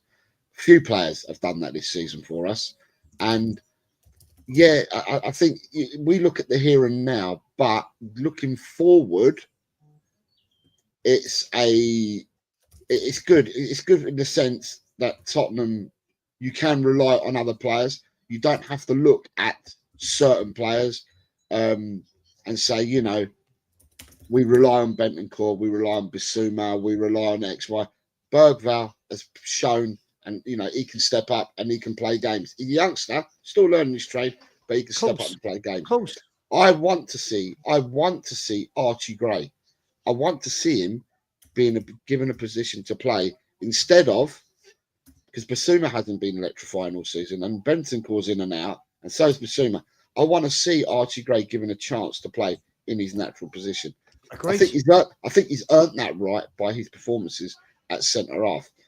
Jed Spence, another one who's done really well. Jed Spence has not had one bad game. He's not had a bad game. He's been an 8 out of 10 every game he's played for Tottenham Hotspurs this season, which ain't many, but in the games he's played, he's an 8 out of 10. The new goalkeeper that came in yesterday, Kinski, he's played really well yesterday as well. So, yeah, you've got players that have come in, and what you would say is the first team players that would normally play, these players have played better than them because we haven't had these first team players to use. Yeah, for the here and now, it's in a results business and we want to win our games here and now. But with some of the players and the stepping up they've done, it will be good for us in the longer run if they stay at our club. But what we need to do now is we have got some dross at the club. I'm not going to deny it. We have got some dross at the club, right? Yeah, sure. And what we need to do is we need to be cute, and the players that have stepped up and played really well is keep hold of them, but get rid of some of the dross that we've got and bring other people in to the club to make us even stronger. But it is a results business, and at the end of the day, people are gonna. We can talk about this now, but the majority of people are just looking at the here and now, and the here and now is the results, and the results need to improve. I mean, I wish we had what we've got, and we had more results to go with it as well. That for me would be far better. But we're talking like this, but we need the results to come our way as well. But yeah, I totally agree. There's some players there. I mean, I look at other teams, in all honesty, I look at other teams and I think to myself, and whether people think I'm right or wrong, I don't care. But I look at other teams and I think to myself, how many teams have got 18-year-old players playing in their first team and playing out the skin like they're playing for us? You don't get many in the Premiership at all. We are forced into what we're doing at the moment because that's what we decided to do when we went into the transfer market. We've decided to do what we've done, and this is the squad that we've got. And at the end of the day, we've got so many young players, and they're being forced to play at the moment. And there's not many teams in the Premiership that can turn around and say, yeah, we've got like 3 18-year-olds, 2 19-year-olds, 3 20-year-olds. But that's because Tottenham as a club, chose to go down that route. I completely agree. But we need results. We need results. We need more results. That would be good if we had more results. I agree. I mean, look, let's look at we'll put these two together, guys. I mean, Gray and Dragoshin yesterday. I thought first half there's some really, really shaky moments, some really poor passing from both of them, which is what it is. I thought second half they were excellent. Yes, Liverpool got in behind us a few times, but in general, I thought they were very, very good second half. Defended well as a unit. Look, Dragoshin, this is what we should be seeing from him. He's a Romanian international. There's a reason why Bayern Munich wanted him. There's a reason why we bought him, and he was doing well in Italy. But Gray has stepped in there and done a good job there. I just feel sorry for Gray that I feel like we're never going to see him in his actual position. But Nick, the two centre-halves, they did well last night against what is a very good, if not the best forward line in the country. Yeah, look, again, is that because they've played together more and they've got more comfortable with each other? Look, I think you're going to have games like that where if you take Dragoshin, you're going to have games where he plays well, then he doesn't play well, plays well, doesn't play well. Archie Gray, not his position, 18 years old.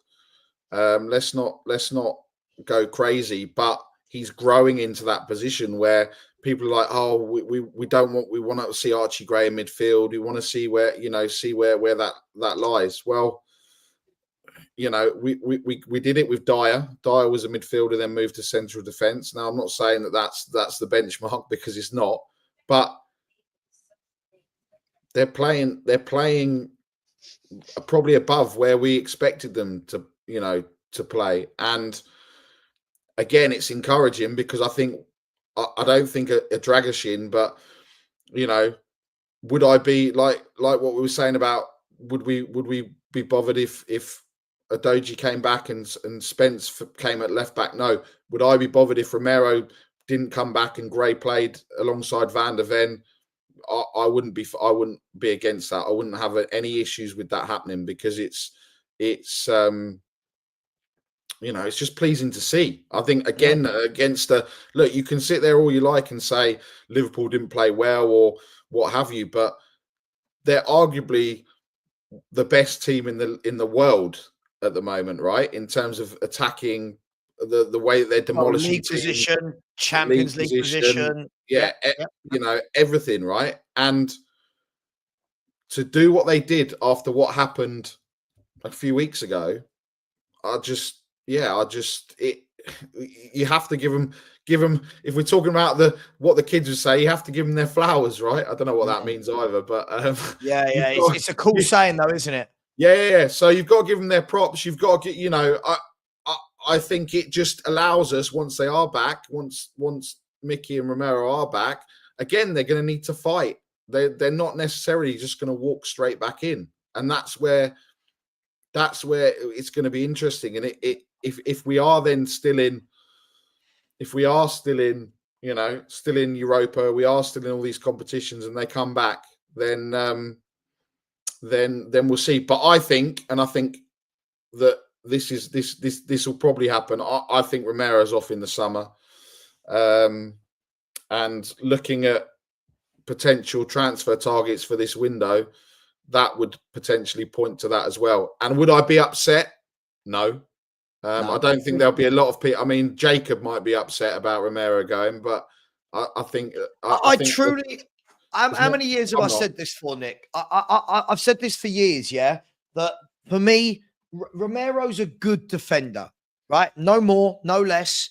He's not this world-class centre-back that everyone makes out. For me, as I've always said, I want a Milenkovic.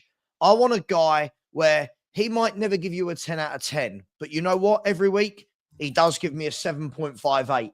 And I know he's going to defend. I know he's going to mark his man. I know he's good in the air.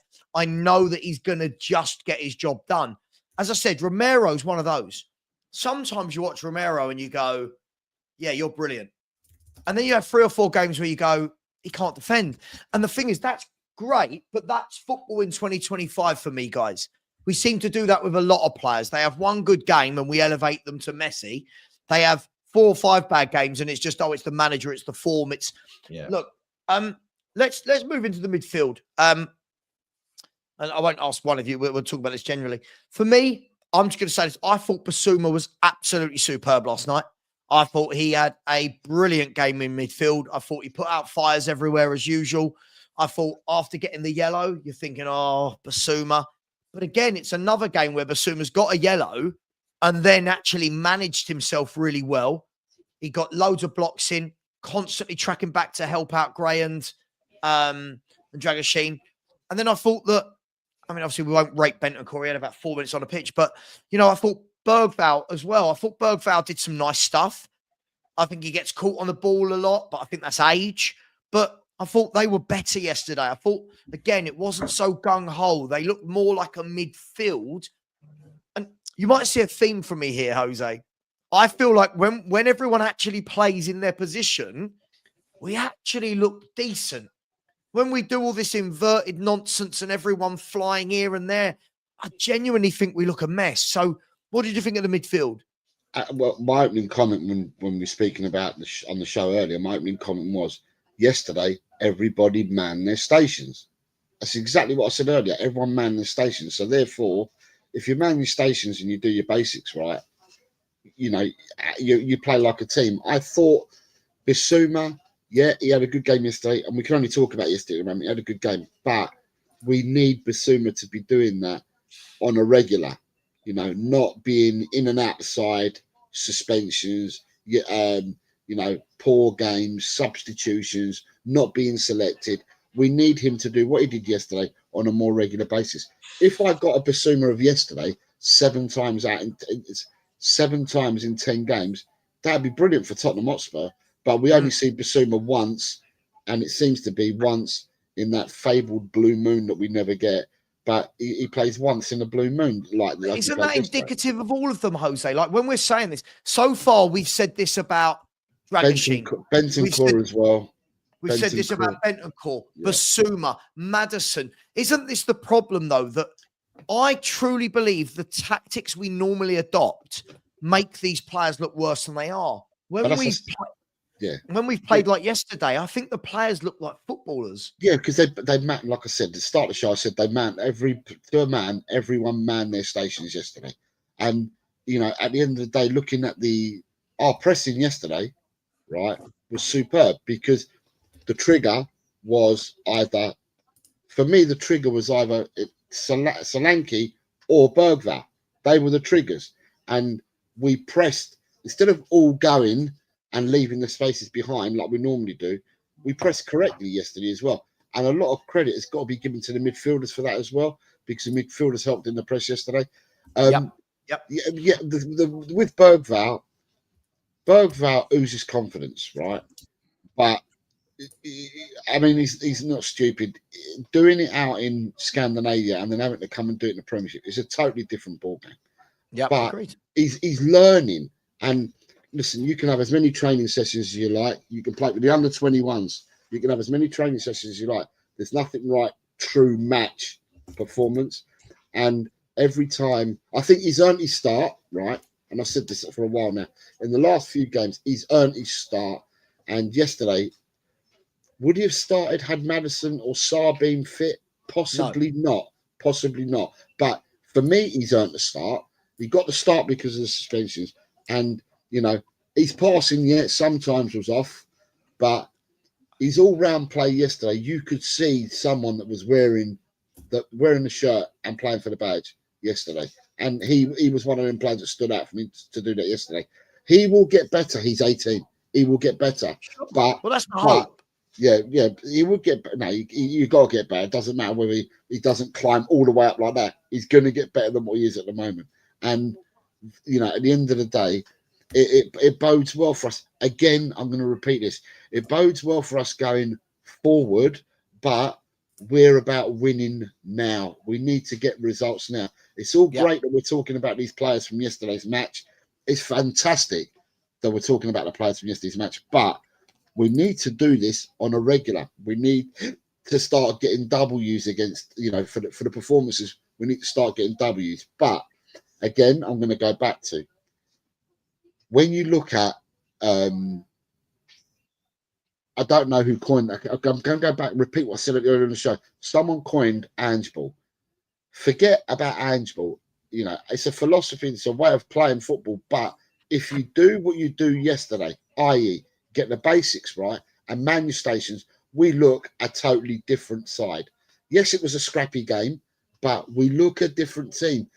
You don't look like that we're going to get broken down every second, and at the end of the day, yesterday was a good win. There were some good performances, but we need to keep this up and we need to get more wins. It's as simple as that. Yeah. Yeah, no, absolutely. Just quickly, let me get a super chat in before we go to the wide men. Vineet, sorry, I should have read this out earlier. Apologies, my friend. Said if trophies are the only thing if trophies are the only thing, Ramos is the greatest manager in the last 25 years. Also, will Ange supersede Poch and Harry if he wins this? From what I see, EFL/FA Cup are just for banter. Only League and Champions League count. Now, look, Vineet, I think this is all down to the individual opinion. For me, I think there's two different terminologies we use. In the last 25 years, who is the most successful manager Well, factually, it's one day Ramos.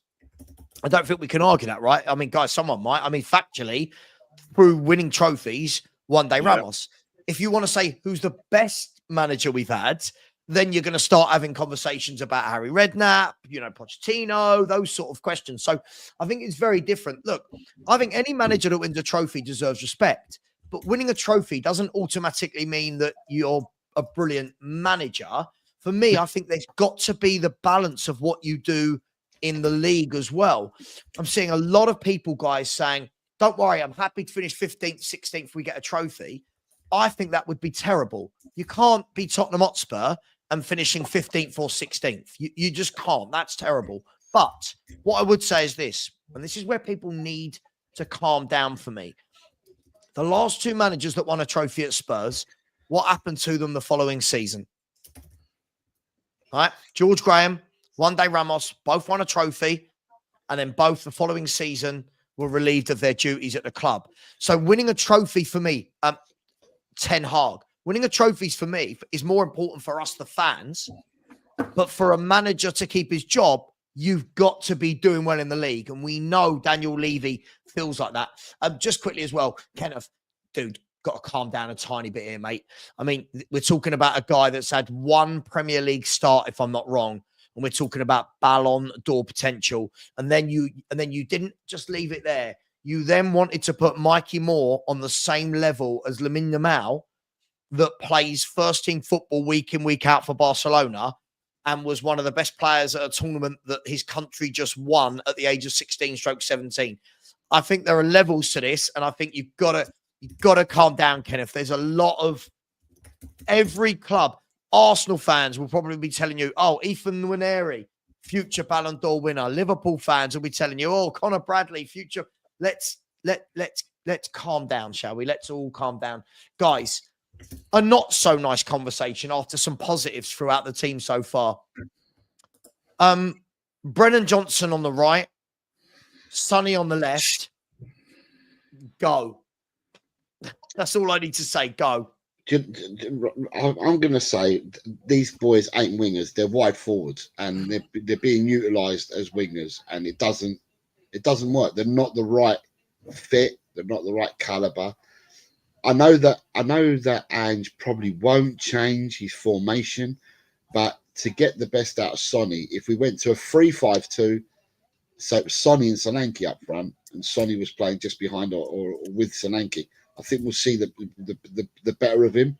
I also equally think that if Johnson played in that 3-5-2 and played up with Solanke, we'll probably see the better of him as well. But at the moment, the two players that played yesterday that played out wide, that played winger, if you want to call it winger. I think they're wide forwards. They're not wingers.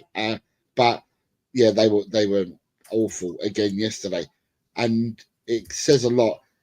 If Werner had a brain, people keep telling me he's got a footballing brain, and he might have. I don't know, but I'm thinking if he had a brain, and I might be being harsh, he came on and he made a couple of runs and that was it. But he stretched the play.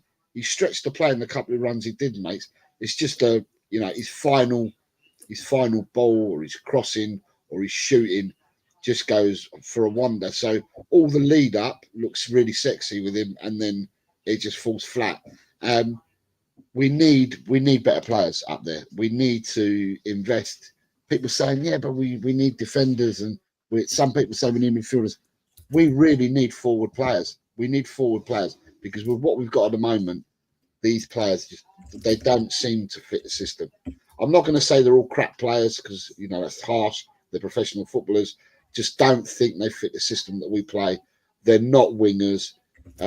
Son doesn't take his man on anymore. Johnson never takes his man on. Their decision making for Johnson, he's a robot. Once he gets into a certain position, he just puts the ball in the box blindly, doesn't look up, and therefore, and inadvertently, it always goes to the opposing player. Sonny, who's a person that you'd say, he's a great footballer, he's had a great footballing career, but even with Sonny gets into certain positions and he's not finding his men either. So, to me, we need better wide. We need better. If we're going to call them wingers, we need better wingers because these wide forwards ain't doing it. Jose, knowing we play this way though, we've triggered Son's extension. Yeah. At the same time, having bought we bought Mikey Moore through from the first team, and we've bought Odeberg and Yang in the last year, right? I'm so confused as to what is it we're actually doing out there on the left? Because for me, next season, I'll make a controversial thing here. Not one of those should be starting in a team with ambition next season. Not one of those 4 players. Moore is a kid. Yang's a kid. Odeberg, I'm not sure how good he is. And Son's lost it. For me, Spurs should have gone, right, we don't need 3 18, 19-year-old wingers. We need to go out and buy we need to go and buy a Semenyo from Bournemouth or something like. I'm just using in reality players that we can sign. Semenyo, Mbeumo, and Solanke. Now that's a forward 3 for me. That's a forward 3. I'll take it all day long. But can I just say, where does Moani play? Anywhere across the front 3. Right. So the thing is, what I was going to say, yesterday I was on a show, and the Sun subject come up, and I'm going to repeat what I said yesterday, and I've got absolute pelters for this. Sun, for me, has been a great servant for the team and for the club. I feel that Tottenham Hotspur, as a club, have let down Sonny and Harry Kane. You know, we had a chance to move the needle, to improve our squad, and we would have had a great chance had we bought players in. We know we stagnated. We didn't buy players for 500 days when we were under Poch. Had we spent and invested then, we could have repaid these 2 players for what they put in at Tottenham Hotspur. Now, for me, the club, and this is my personal opinion, the club have extended Sonny's deal, and I don't believe it's for footballing reasons. I believe wholeheartedly, and I've got pelters for this, but wholeheartedly, I believe that the reason why they've done it is to keep the coin coming in from the Asian market, and also to mollycoddle the new young Korean lad that's come in, and hoping that the new young Korean lad in a year's time will then start bringing and continue bringing the coin in from the Asian market. I think it was not. I mean, I hope I'm really wrong here, but my personal opinion, my own thought is that the club have only done this. I agree to improve the coin, and this is not a footballing decision. I agree. I mean, Nick, can you listen? I can't disagree with anything that Jose said there. I do disagree with a number of people liking the show. Please do smash the like button, and please continue to subscribe to Jose. Look, for me, come on with Jose. We got him to 773. We need 27 more of you to get this guy to 800. Come on, people. Show that we're a community. We're off the back of a win. If you enjoyed that win, subscribe to Jose and subscribe to me as well. We're only 63 away from 15,500. Nick, Son.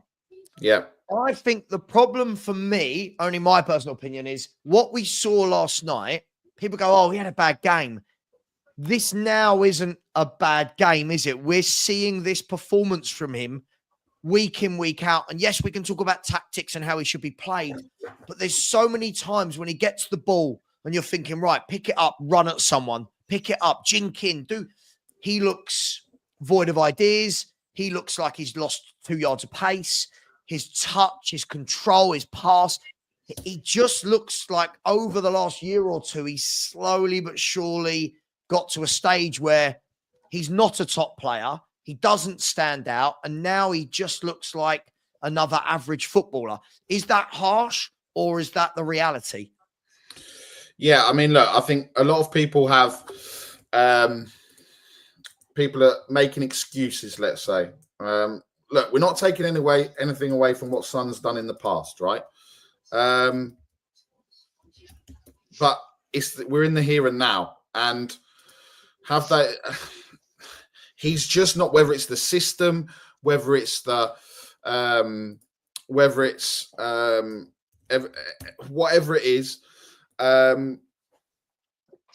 it's just not working, right? And there comes a time, he's 32 years old. There comes a time when we have to say, whether it's because Kane's gone and he's not stepped up, whether it's whatever the reasons are, we have to sit there. We're quick to jump on these players when they've had a stinker or something else has happened, but we're not quick to say we can't say anything against Son. Oh no, we can't. We can't say anything against the captain.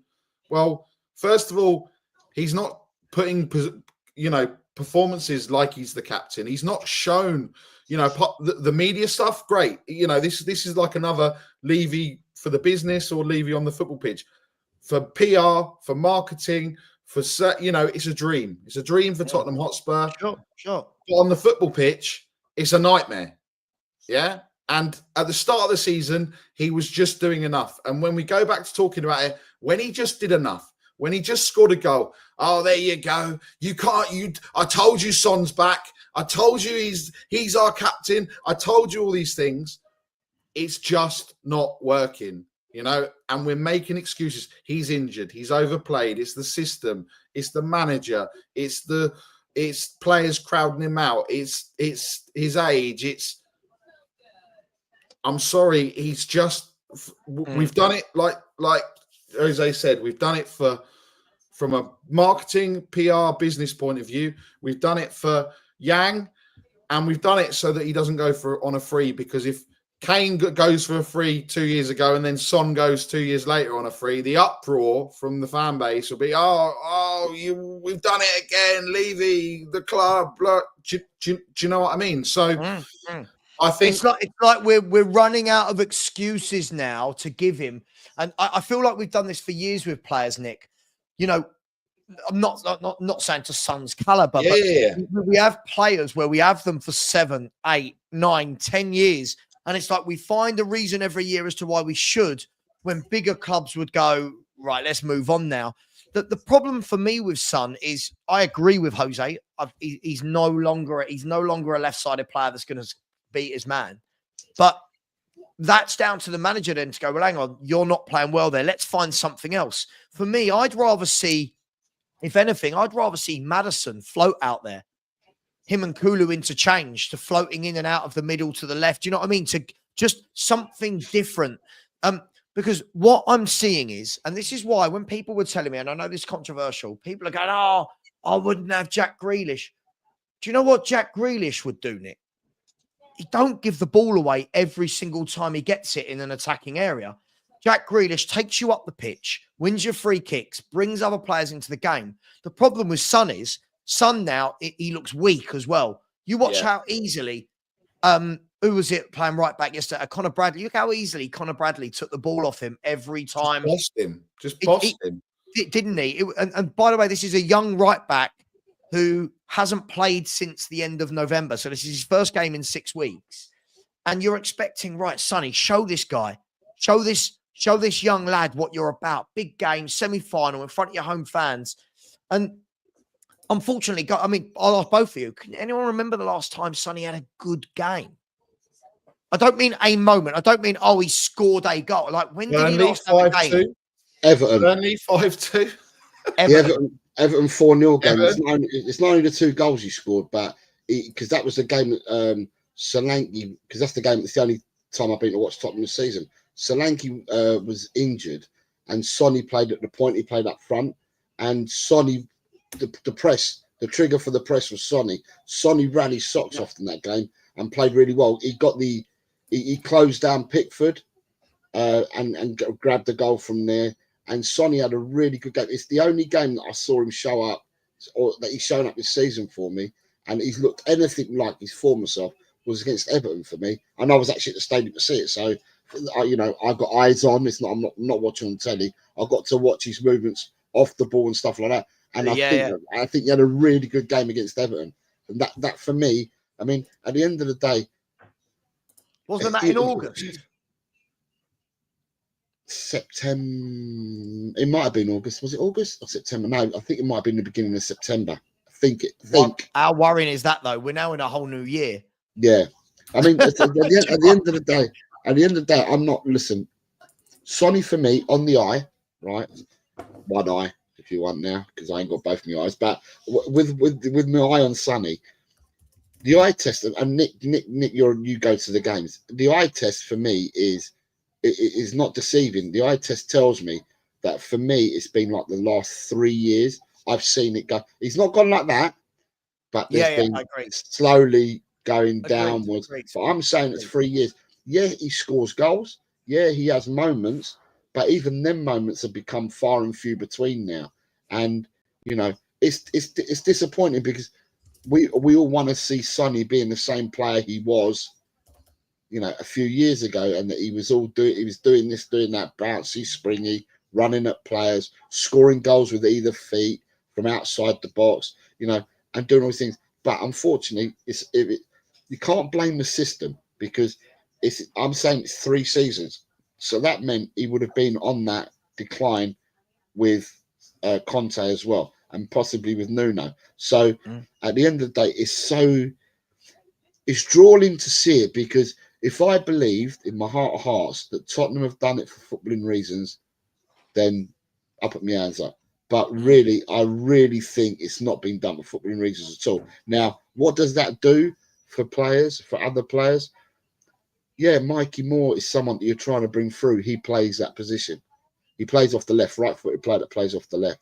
You've got other youngsters as well. They may be we don't know, because they're injured or they don't play. They might be a better fit for playing that position than what Sonny is, but we'll never know until they get given an opportunity. Will they get an opportunity? I think you're right. I think there's some, you know, and I think if we're looking on that,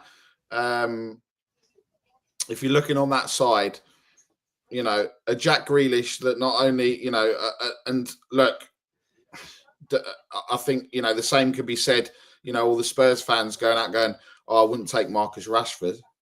What? Like, he's won trophies. He yeah, okay, he's had games and he's fallen off a cliff, but they're players that can have instances. How many times have we said that we want players that can change games? Players, look at the subs yesterday when Liverpool made those subs. Núñez, Diaz, and Trent coming off the bench, and it was like, what? That's just disgusting. Do you know what I mean? And what it then does is it allows, if it, you know, in terms for Grealish, for example, the amount of free kicks that he gets, you know, that then gives Maddison chances, Porro chances, you know, more opportunities to, you know, and adapt play. So I just think, Nick, can I? Yeah. Oh, but forget the name, whether it's Grealish, whether it's Rashford, whether it's Mawani. We've got to add something into that forward line to give it a boost, because we're going to get to Johnson in a minute, and that'll be Johnson and Solanke, and then we'll end the show. But the left-hand side, we're going to talk about the right. The left-hand side, it's not working. There is nothing coming from the left-hand side. There's no danger. Sonny nowadays, if I'm a right back, and I can't believe we're saying this because of how good Son's been. If I'm a right back, I'm not going up against Son now going, bloody hell, I'm playing against Heung-min Son. I'm going, yeah, I'll have this. Yeah, I'll have this all day long. So we've got to do something in this window on that left, unless Moore, Yang, or Odegaard are going to be that position. And we saw last night, Moore and Yang are on the bench, but his choice was to bring on Timo Werner. So for me, I still feel we need to do something else there. But then what does that mean for all these young players coming in behind? How do they get game time? And then I'll go one further. What if we don't get Europe this year? What if we don't get European football? You've now got all these wingers plus Son signed, and you've got one game a week in which to get them football. So lots of questions to be asked. Yeah, look, yeah, exactly, and that's the thing. So it's, again, it comes down to having that plan, right? In terms of what we're doing with the club, what we're doing with these youngsters. There's no, you know, we've ruined players and the youth players, and then they've left, or they've just, you know, disappeared, right? And we need to make sure that we don't do that. Look, there's a lot of people that says, Mikey Moore is going to be special. And look, until we see it, we don't know. But if we don't develop him, if we don't, have a plan, then we are going to do the same things that we've done. Look, the only time that we can talk about someone that's really come through the academy and really been world class is Harry Kane, right? And the rest of them, they're talking about a Tanganga, a Winks, a Skip. I mean, it's it's kind of laughable when you do the comparisons. So we need to have a plan on that left hand side. Just to go back to before we go on to Johnson and Solanke, people asking about Bentancur. So that looked horrible, and I'm sure everyone's seen the videos and everything else. It looked like his face was drooping and everything else. Obviously, he was. There's been a thing late last night from Ali Gold, and he was awake and he was talking, right. So I guess they need to do more tests. But for me, that looked horrendous, right? And I guess for fans that have been in White Hart Lane when Muamba went down and everything else, that probably brought back memories and vibes and everything from that, right? So I hope it's nothing serious, because every time Bentancur something happens, he either he gets a ban or he gets injured or he gets something happens to him. Yeah. And would you move him on in the summer?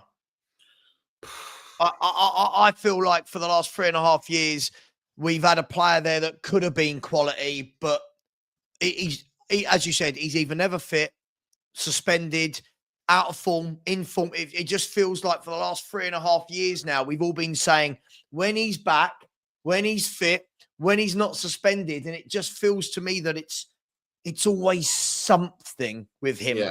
But look, I just want to move on. But is it a race though, Savva? Is it a race? Because for me, two players that you can move on, but it's all right moving players on, but will we bring players in? But the two players that you can move on, and would you move them both on at the same time? For me, it's Basuma and Bentancur. And now I'm one of Bentancur's biggest supporters, but I need to draw the line in the sand at some stage and say, look, he's not going to be the player that could have been pre his first major injury. And both the players are so in and out with their performances, and both in and out of the team, that I'm thinking to myself, Tottenham could they move both of them on at the same time? But will you then buy the players to come in to replace them? And that's the conundrum that we've got. That's always the thing, isn't it? That's always the conundrum. Yeah, and I think also then there's this question. The question mark is then over Archie Gray. Does he go and play in midfield because that's his position, or do we keep developing as if Romero goes and then we don't sign a centre back, or do you know what I mean? It's that question as well.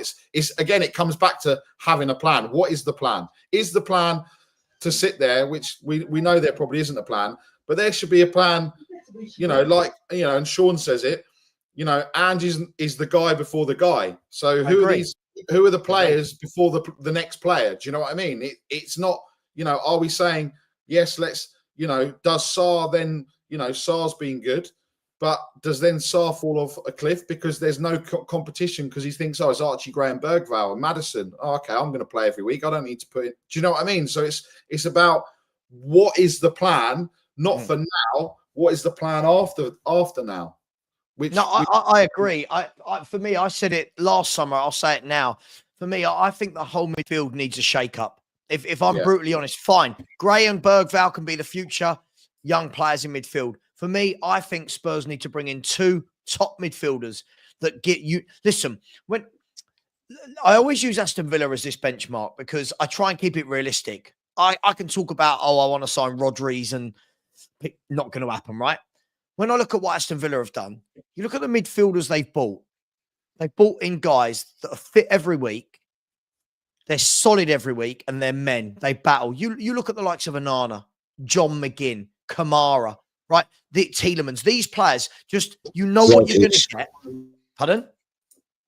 Rodgers. Right, yeah, but no, I was thinking more just centre mids at the moment. But yes, Rodgers as well. But they get these players that are available. Yeah. They play, you know what you're going to get.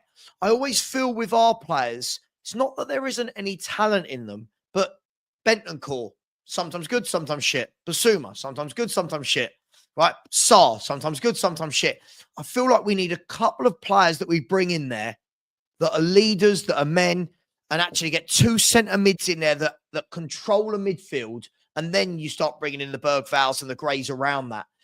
At the moment, I think we've got, and I've used this phrase for years, I think we've got too many sometimes players. We've got lots of sometimes players, and we do that a lot, like we do it with Kulu. Kulu's the best midfielder in the league. Well, he's not, is he? He's not the best. He has good games. He has great moments, but I need players that are consistent week in, week out, and that's what you get. Look at Liverpool. If you look at Liverpool's midfield 2 or 3 or 4, right? If we look at Jones, Soboslai, McAllister, and Gravenberch, right? None of those are the big, sexy, world-class names, right? But all of them, you know what you're getting week in, week out. You know what you're getting from Gravenberch and McAllister. You know what you're getting. They're consistent, they're fit, they play, they give you a 7 or 8 out of 10. They keep going. Liverpool have always done that. Two names, Savva, which people will say from one now and coming to the end, but one from before. McGinn and Henderson.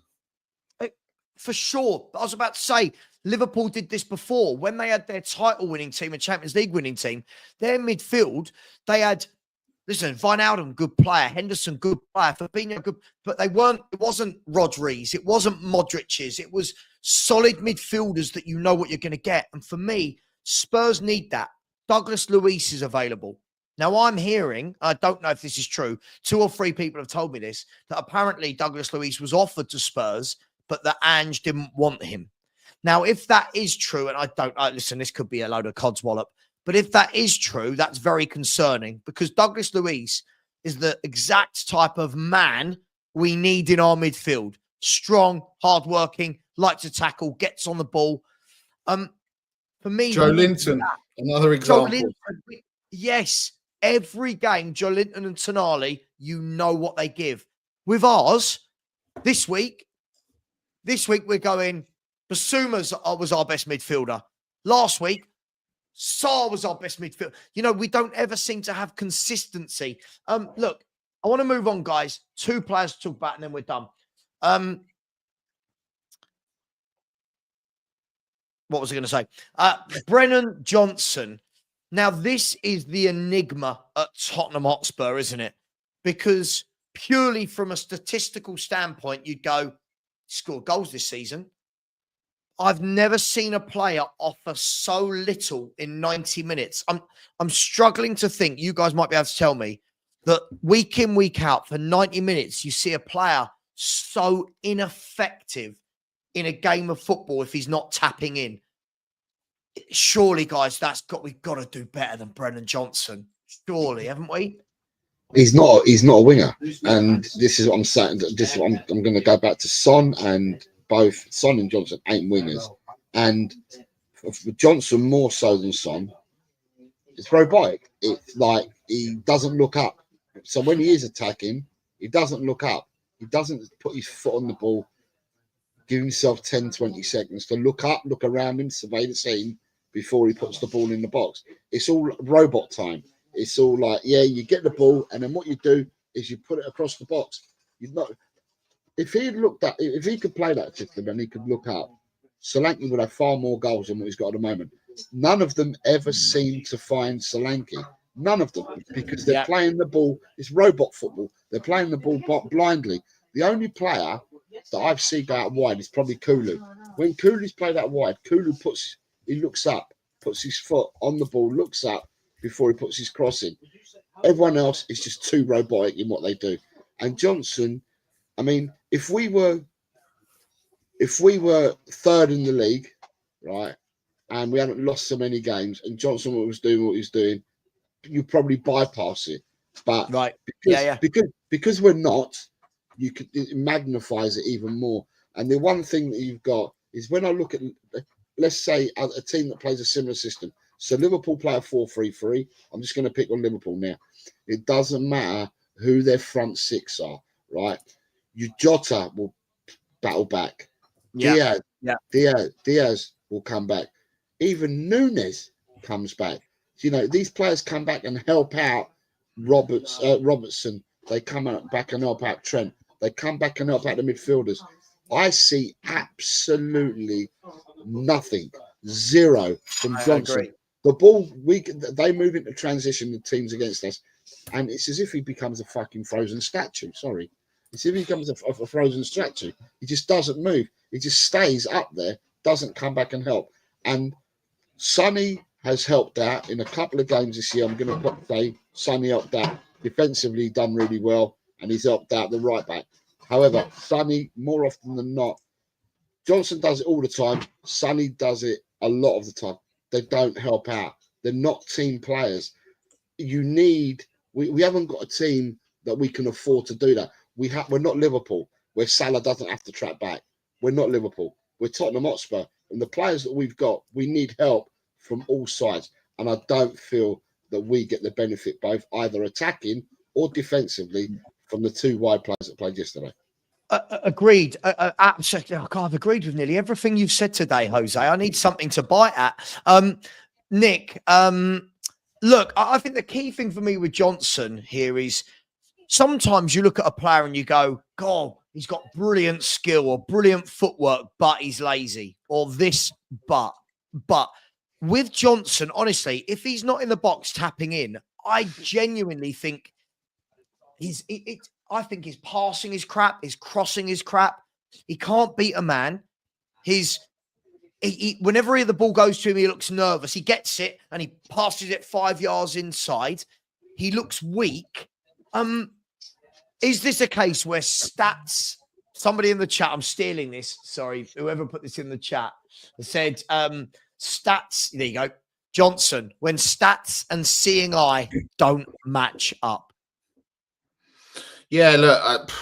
I mean, to be fair, he has scored a few goals that weren't tap-ins, but the majority of them have been. He's been at the right place at the right time. But what you see from him, I mean, just as soon as he came on, we're all thinking, right, Bentancur's gone off. What are they going to do? Are they going to move Kulu? Are they going to move Kulu to the right wing? Who are they going to bring on? How are we going to shape up? And obviously the option, you could have the options, whatever could have been. I think that's probably the only real option. But just seeing him, when you're seeing, and we're going to come on Solanke. When you see Solanke pressing, running, at the end of the game, Solanke just fell to his knees because he was just out on his feet. Right, Johnson. Well, he's just giving. It looked like he hadn't even been on the football pitch. He made one tackle and got stuck in that second half. And apart from that, I don't remember him doing anything. He's just like you say, the eyes and the stats don't match up, and that's why, when you see a game live, like what you were saying earlier, you see more because you see with it. He's just walking around like, oh, am I on a football pitch? That's the kind of vibes he's giving off. Oh, I'm on a football pitch, am I? Oh, look, and you're like, Johnson, run. Oh, this is a nice stadium. Do something. Just do something to affect the game. And it's just so frustrating. It's just so frustrating because again, there was times when he was there and Kulu and Porro were there, and he's just stood there like with a Liverpool defender in front of him and a Liverpool player behind him. It's like, no one's going to pass to you, knobhead.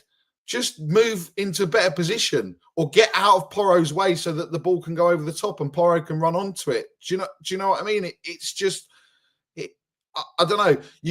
Can we sit there and say he's young? Can we sit there and make excuses? Probably, but is he young? Is it? But I don't know. The last two times, and this is interesting, right? The last two times when he's playing well, or he's scored a goal, then the camera pans to his dad, right? Right. Into the crowd and everything else. The last two times I've left the Tottenham Hotspur Stadium, his dad has walked out of that West Stand down the high road, and it's him, but he's not looking up. He's not trying to make eye contact. It's like I feel embarrassed for his dad, you know? I feel embarrassed because he's probably walking out going, Christ, I'm going to walk down that high road. I hope no one says anything, you know? If I was him, I'd wait until everyone's gone home and then I'd walk down the high road. I just feel like we need to get him in training, and someone needs to bulk him up. So like he's so easily knocked off of football. He looks like he's just happy to be there. You know, for me, bulk him up, and somebody, if you're going to play him on the wing, I hear you. Like what Jose said is true. He's not a winger, but that's where the manager's bought him for. That's where he's playing him. So teach him how to beat a man. Because I think Jose said this earlier. It might have been you, Nick.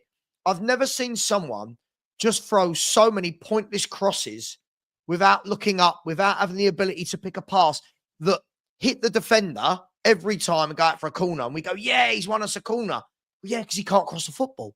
Like he literally. Yeah, but more often than not, we don't get the corner because of the cross into the box, or the pass, should I say? Because it's never a cross into the box is so weak that the defender has time to trap the ball, play it out of defence, or even clear it. We don't even get corners. The more often than not, we're not getting corners from his cross in, so to speak. You know, at the end of the day, it all looks great. It all looks great when you get towards the final third, and when you get to the final third, it's just a complete letdown again. As I said, he doesn't look up. For me, we've all played football. When you play football, you've got to look up. You put your foot on the ball, you look up. Before you play a pass, you look up. You've got to scan. You've got to know where players are. Playing blindly. If we had two players playing up with Solanke that would actually look up and play the ball, I firmly believe Solanke would have more goals. Solanke's living off scraps. He's not getting the ball because they don't find him with the ball. So, you know. No, I agree. I mean, listen, Pro Gaming, my bro. I mean, listen, dude, you just said that Johnson was a superb player. I think your words were an outstanding player. I mean, if ever the word outstanding was to be used, it's definitely not for Brennan Johnson. Look, for me, I think that they're both a worry. I think both these wide players are a worry. I would be looking at something else. For me, I'd be really tempted. Let's see what Moore's got. Let's see what Yang's got. Because at the moment, the bar is so low on the wing. There's no real massive downfall from those guys. I'd rather give those younger players game time.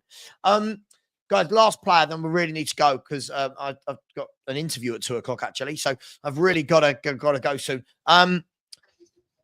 Dominic Solanke, for me, I'll just keep this short and sweet. For me, I'm seeing exactly what I thought I would see from Dominic Solanke. 100% work rate, willing runner, runs the channels. Yes, feeding off scraps at times. I think I'm seeing exactly what I thought from him. For me, I think the lack of quality shows for me when he's asked to hold the ball up. It bounces off him a bit, but I think he works really hard, runs for the team.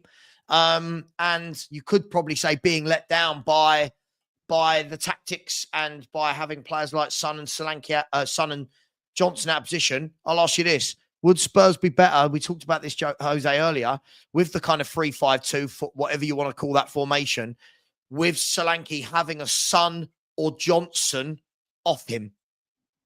Would we be better doing that? Would that suit both Solanke and one of those other players?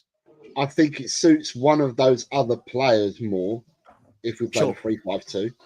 For me, two better players playing out wide forwards, two better players who look up, right? Who look up and pass the ball. Solanke gets more goals. I think Solanke's starved. He's starved of oxygen with the players that we've got because they don't pass the ball to him, because they play the ball blindly. And I don't think he gets fed. As for Solanke as a player, I think we've got a good player there, Savva. You're saying the ball bounced off him yesterday.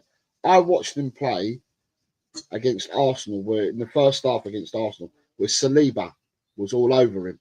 And the ball was being fired at him, and he was trapping the ball on his chest, taking it on his thigh, bringing it down. It wasn't like Richarlison, where it bounces off you and that. the ball was actually sticking to him. Yeah, but that's 50-50 with him, Jose. Yeah, because but the stats for the Premier League this season show that he's either brilliant at holding it up or dreadful. Like against Newcastle, he couldn't hold up the ball for Toffee. They scored from it and then nearly scored again from it. So for me, I think he's very like that for me. I like Solanke. I like what I've seen so far from Solanke. Fair enough. Yeah, as a nine, we want more goals, and that's what you're going to be measured on. But I also think that the system that we play with the non-existent passing to him and non-existent feeding of him, he's only got the goals that he's got at the moment. I think he's got 11 goals this season. But he could have a lot more if we had players that could bloody find him. And we haven't got them players.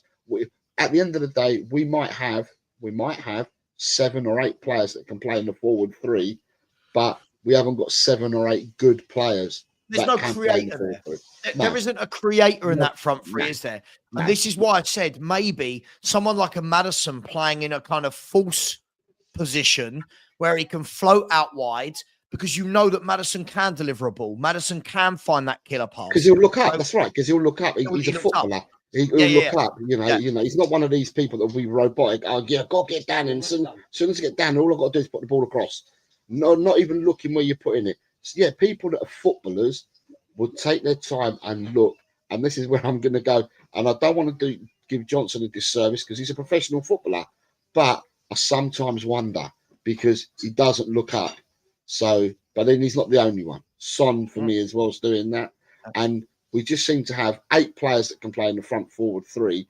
But out of them 8 players, we haven't seen 2 of them that are able to do what we need them to do on a consistent basis and feed the beast.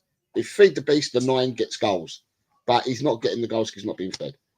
No, absolutely. Nick, look, let me come to you. The last point I'll make just quickly on that, Jose. Absolutely. Do you know what? When I was coaching years and years ago, I worked with this coach called Johnny, right? And all Johnny said, but man, this was at Charlton Athletic, so we're not talking about like down the park. This Johnny was coaching the under 15s, under 16s, and he used to turn around and every day you'd hear him screaming, "Look up, get your head up, look up. Why didn't you make that pass? Because you didn't have your head up." And he'd say that to the kids constantly. And he said, the players that will make it, the good kids will be the ones who get the ball, right? They're confident in their ability that they don't need to look at the ball while they're controlling it. They've looked up. He said the best players will already know their pass. And this is what Ginola was a master at. When Ginola killed the ball dead, he didn't kill it stone dead in front of him. He killed it stone dead as to where he was going to put his next pass, whether it was on his outside or his inside. I think Brennan Johnson, lots of these players at Spurs team, these people don't have the intelligence to look up, know what they're going to do and execute it. James Maddison, for all of his faults, does. James Maddison is a guy that gets the ball. You always watch it. Next time you watch James Maddison, everybody in the chat, just watch this one thing he does. Watch him get the ball, heads up, straight away. What's left, what's right, what's through the middle. And before he receives the ball, he's already scanning. If you're a good footballer, you scan before you receive the ball. So before you receive the ball, you can already see the picture. Get the ball, and you're quite right. It's basics. Play the way you're facing, and always look up. Simple. Always football is simple. If you've played football, it is a really simple game to play. If you're a good footballer, the basics, you get the basics right, the rest of it will follow. Yeah, Nick, last bit, your last say on Solanke. Yeah, look, I think yes, pretty much agreeing what just kind of agree with everything that you said. I just think that again, we've spoken about this before, would move into a 3-5-2 help, and then would that also then mean that answers a question around, that left side with Adoji and the right side with Porro? Does that then solve that problem, because they don't need to worry so much about defending because they can't defend? So look, exactly that. I mean, you can forget which players. I always bring this up. Something like this or something like this with just something that takes away. For me, I think we need to take away the wingers from this formation. The wingers are the weakest point. For me, get that last formation I put up there, for me, what this does is forget Son, take Son out of that for a second and put Kulu there.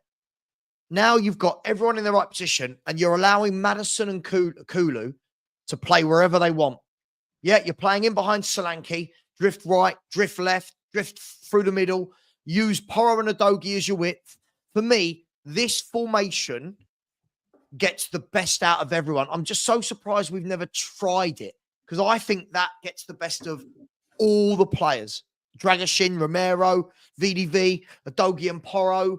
I don't know, maybe I'm being too simplistic, but that's what I would do for me. Yeah, and just an update from good old Sammy Mockbell. Guy, he was the guy that turned up with the Kane shirt, didn't he? The Bayern Kane shirt, and then got pelters.